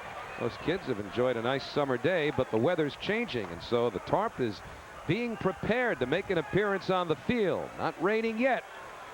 The Mets trailing by a run. Olerud 0 for 4. He's driven 1 in, and he takes a strike from Jones. 0-1.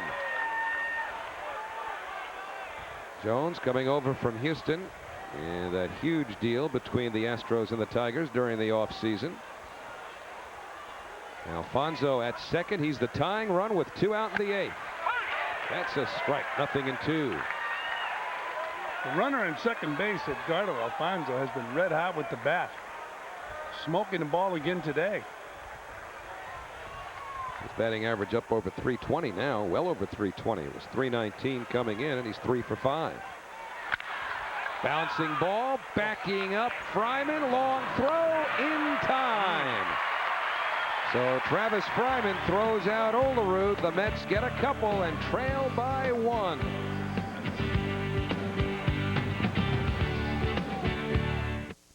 Mets Baseball on Sports Channel is brought to you in part by Aeropostale Specialty Stores, an American tradition since 1987. Visit one of our tri-state locations. Well, they tell you as an infielder, you play the ball, don't let the ball play you. But watch Fryman. Ball played him. He was still good enough to make the grab and throw it across the infield. They don't like it when the infielders back up, but Fryman was backpedaling.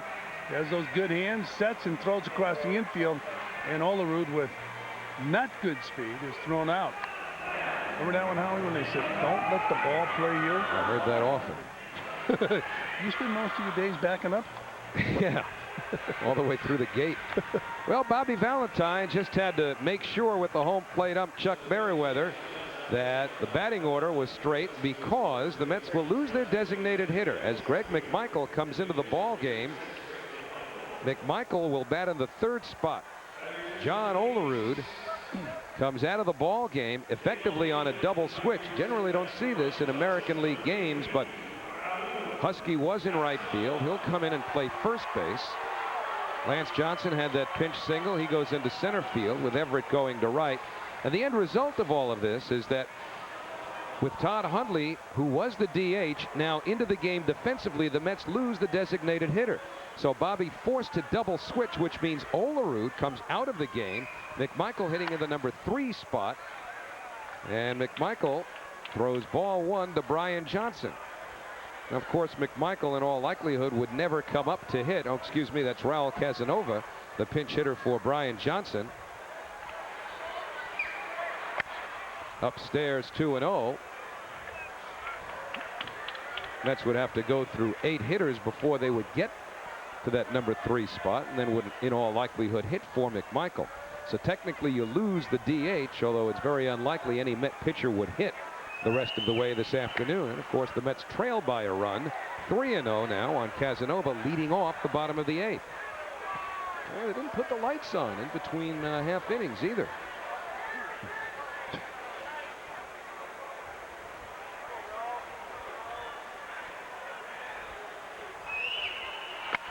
That's a strike.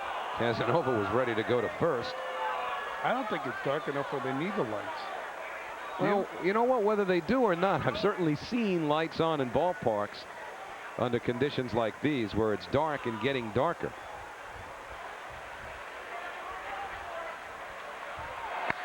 Down low, ball 4. So the Tigers looking for some insurance now, get the leadoff man on here in the 8th.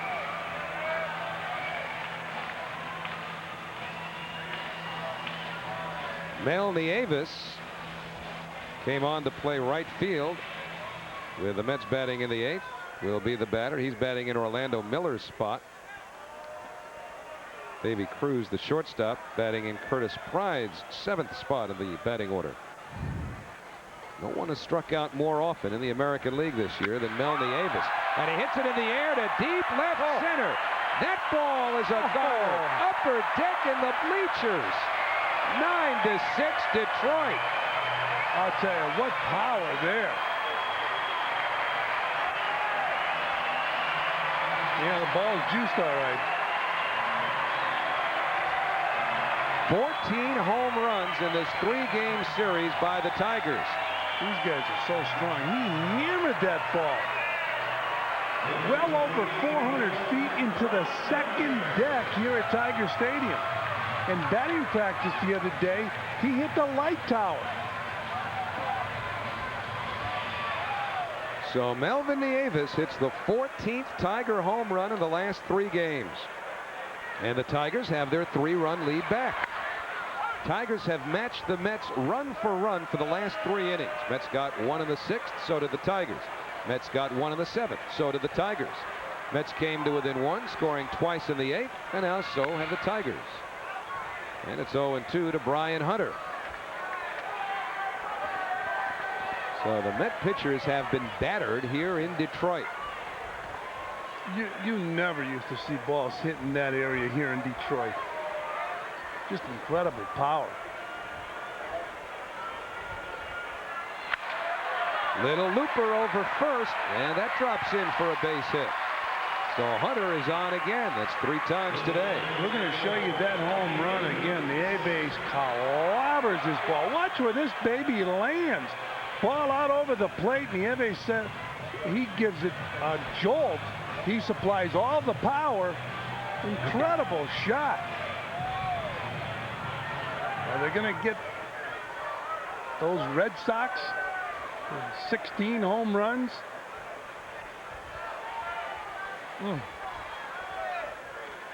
Well, Bobby Higginson has 4 out of the 14 as Hunter is chased back to first. Hunter, of course, always a threat to steal. Has a major league leading 40 stolen bases. Higginson 3 homers Monday night, 1 last night. Well, this is a situation where Hunter has to steal a base. Now, let me clear this with you first, Howie. Is the 9-6 game okay? Oh, absolutely, he's got to run 3 down. Now, 10 down, you know, you're asking for trouble.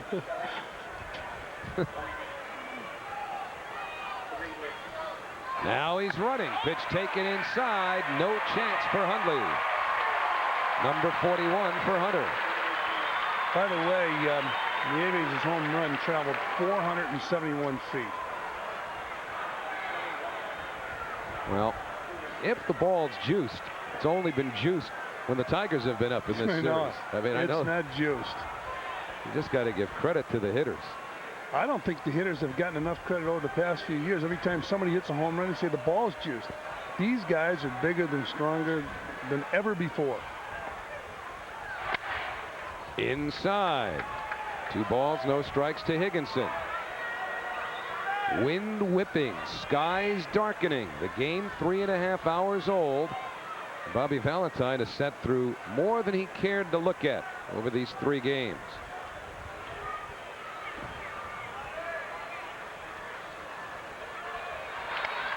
Way out in front, it's 2-1.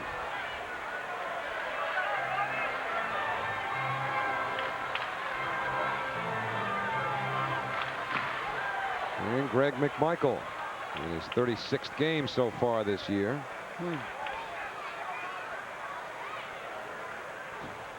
He last worked on Sunday in Pittsburgh. That's on the inside corner. 2 balls, 2 strikes.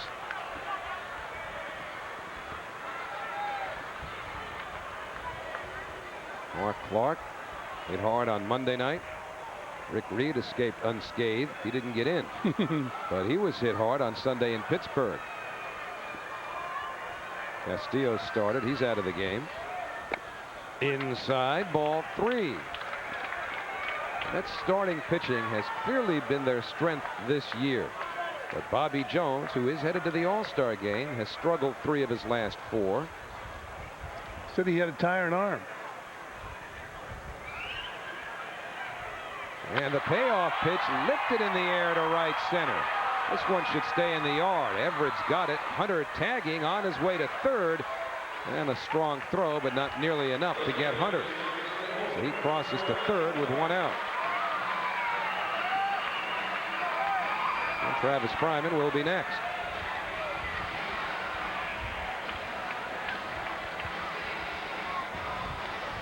Mets lost the opener 14-0. They've been out homered 14-0 now in this series. I mean, coming into this series, the Mets would look at the standings in the Eastern Division of the American League and say, we get a shot at sweeping the series. Boy, has this turned bad. Tigers have enjoyed it. The infield in for Fryman, and the fastball in, 1-0. Tigers, if they hold on to this lead, will be only 4 games under 500. I know it doesn't sound like much, but consider that this team lost 109 games last year. Popped up. That should not get a run home. Gilkey makes the catch. Hunter didn't even tag. Only now does he go back to third. You know, if he knew that Gilkey was going to struggle with that ball coming down, Gilkey misjudged the ball, wasn't in position to throw the ball. Hunter would have scored on that ball, but he went halfway.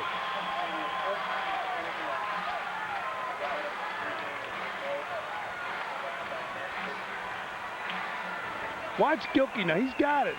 And his reputation got Hunter to go halfway. Now watch him move back. See, he's not in position to throw right there. He had a back pedal, makes the catch, but Hunter was halfway, couldn't tag up.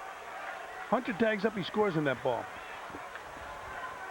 Just got word the 14 home runs given up in this series, the most given up by the Mets in any 3-game stretch in their history. That's saying something when you go back to the early days of the Mets, who lost 100+ games their first 4 years in the National League. Watch this guy. Clark 2 out of 3, homer and triple, and it's 1-1. Home run. He hit the home run right off the roof here at Tiger Stadium. Right below where Reggie Jackson hit the most famous home run probably in the history of this ballpark. Clark was looking up there again. It's 1-2. Yeah, there's no doubt about that. He hit the home run in the All-Star game. Back in July of 1971. Balls were flying out of here that night too. 1 ball, 2 strikes, 2 out. Tigers leading 9-6, looking for a 3-game sweep. Started to go, held up, and Hundley had to do a little goaltending. So the starting pitching, which had been the Mets' strength virtually all season, has taken a beating over most of the last week. Bobby Jones, 3 out of his last 4 starts. Malicki today, that's 2 rough starts in a row for Malicki. Clark last night. And the 2-2 to Tony Clark, fouled off. Tony Clark was not a shoo-in in the major leagues. He had his problems in the minor leagues, but then he finally got it together. And he has been very impressive. Told us on a pregame show how it was tough for him when he had to give up basketball. But how about that for talent? To give up basketball. And he told me he felt he could play pro basketball if he got 4 years under his belt in college. He had to give it up, and he's a star in the major leagues. The 2-2 bounce to first. Husky will take it himself. And it'll be last licks for the Mets. Tigers add 2, so we go to the ninth. The Mets trailing by 3.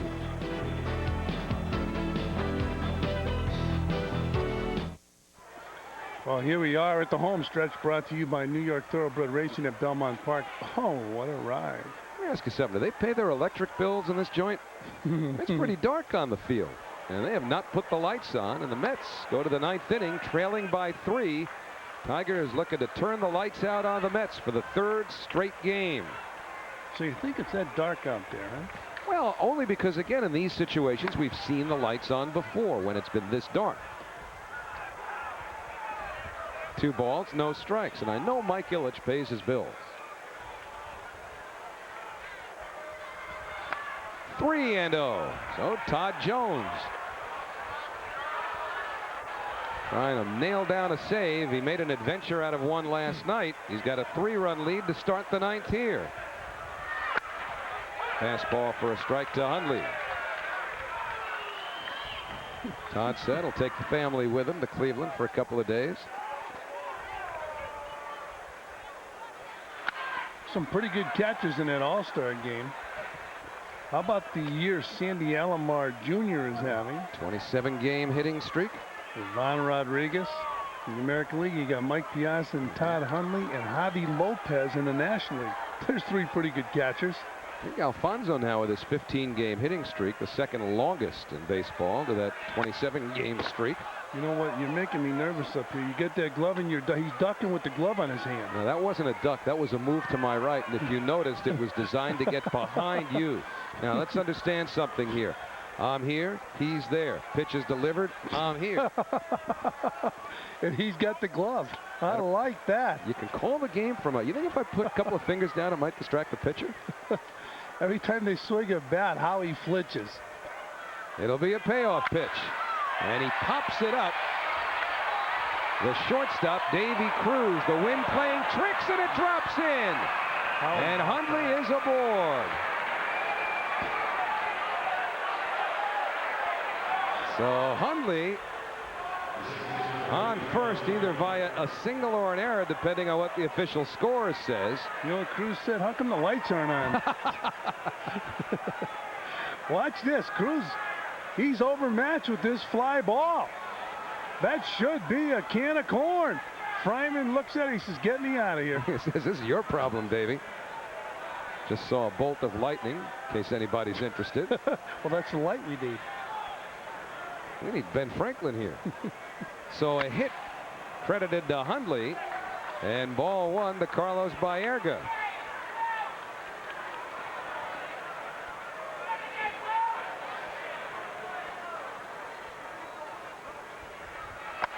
Fastball for a strike, 1-1 to Baerga.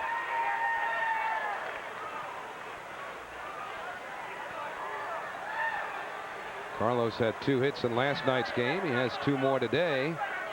Todd Jones, the 5th Detroit pitcher. And that's off the outside corner. So Hundley, a runner at first. We've been saying that all day. He has reached base 5 straight times, twice with a walk and 3 singles.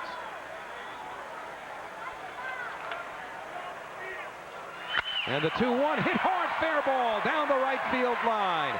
Hundley turns second on his way to third. Nieves up with the ball, bobbles, but still Hundley will hold on at third. And so the Mets with runners at second and third, nobody out, and the tying run will come to the plate. And interestingly, as Buddy Bell gets just a little more peeved, Butch Husky, who has struggled all day, will be the batter. Here's a hard hit ball right down the right field line. Clark with a good effort, but couldn't come up with it. Baerga smashing that ball down the right field line. Nieves struggled with the ball in the corner, but Hundley had already started his stop. He had started to stop at third base. Baerga was cruising into second base, and they had to hold their ground as Nieves fooled around with that ball in right field. A strike to Husky, 0-1. What a day this guy has had. Look at that. And you want to hear something unusual. The Mets have left 9 men on base this afternoon. He's left every one of them. No balls, 2 strikes. Work backwards now. First inning, Husky bounced into an inning-ending fielder's choice with 2 on. Came up with 2 on, nobody out in the 4th, hit into a double play. Flied out with 2 on, nobody out in the 6th. Struck out with the bases loaded in the 7th. The only runners the Mets have left on all day, and there have been a lot of them, have been left on by Butch Huskey. Right here, he's got 2 men in scoring position with nobody out, no balls, 2 strikes. And a foul ball keeps him alive. We talked about Husky before. It looks like with that good fastball, he has trouble catching up with it. Now, he might lack confidence in his bat speed. The mediocre fastball, he hammers. Right now, he's really pulling off the ball.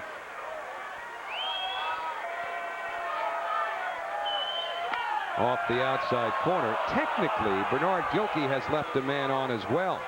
Although there were 2 men aboard when Husky hit into his double play in the 4th inning. Gilkey then flied out to win the inning. And there is Bernard wielding the bat on deck. The 1-2 to Husky. He lays off the off-speed pitch. The Mets were down 8-0 last night, got it down to 8-6, and had the bases loaded with 2 out in the ninth. And the 2-2 to Butch. Foul back again. Mets are 3 for 16 with runners in scoring position.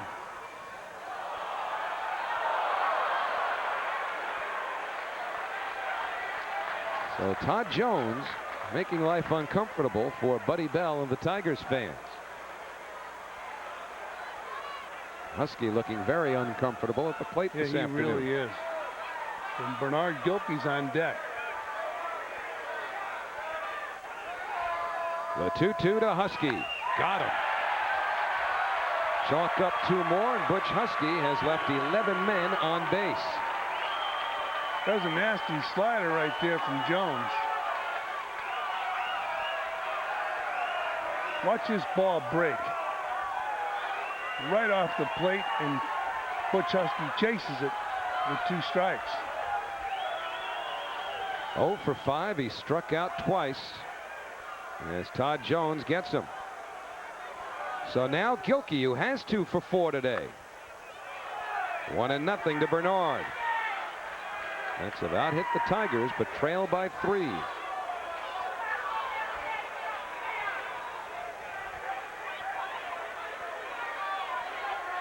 Hundley at third, Baerga at second with 1 man out.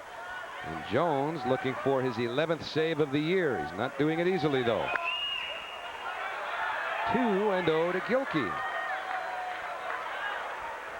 Mets have 2 left-hand batters on deck because remember Lance Johnson batted for Castillo and stayed in the game. Franco is up next, should say 1 up next, and 1 on deck and 1 in the hole, and now it's 3-0 to Gilkey. Jones throwing good. He's working the outside corner of the plate, getting Husky with a nasty slider. Will he challenge Gilkey in this situation? Got to. The Mets trail by 3. Gilkey the tying run. Franco waiting his turn.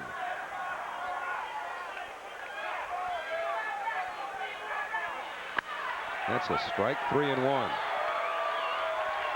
This ball game in the top of the 9th. Now about 3 hours and 50 minutes old.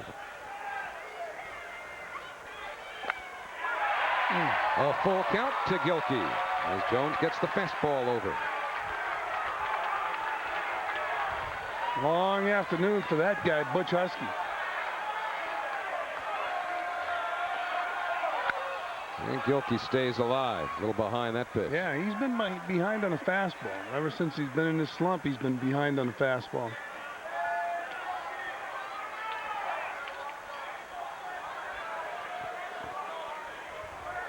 It's been a hair-wringing 3 games for Bobby.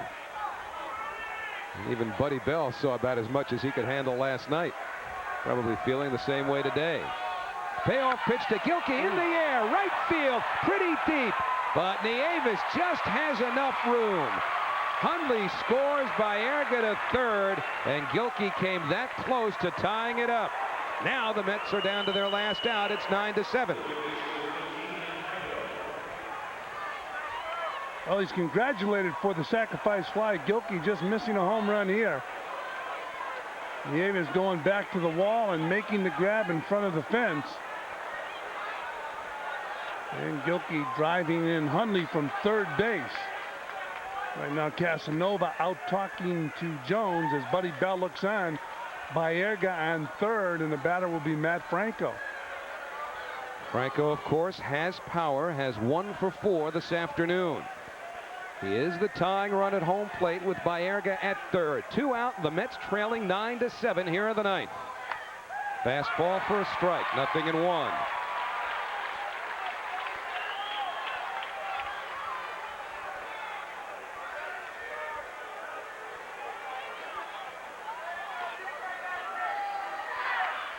Nice stop by Casanova. 1 ball, 1 strike to Franco.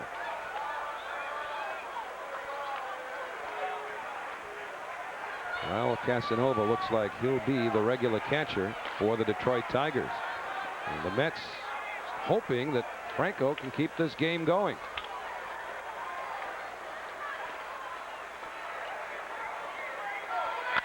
Up the middle, but snagged by the pitcher Jones, and the Tigers have swept the 3-game series.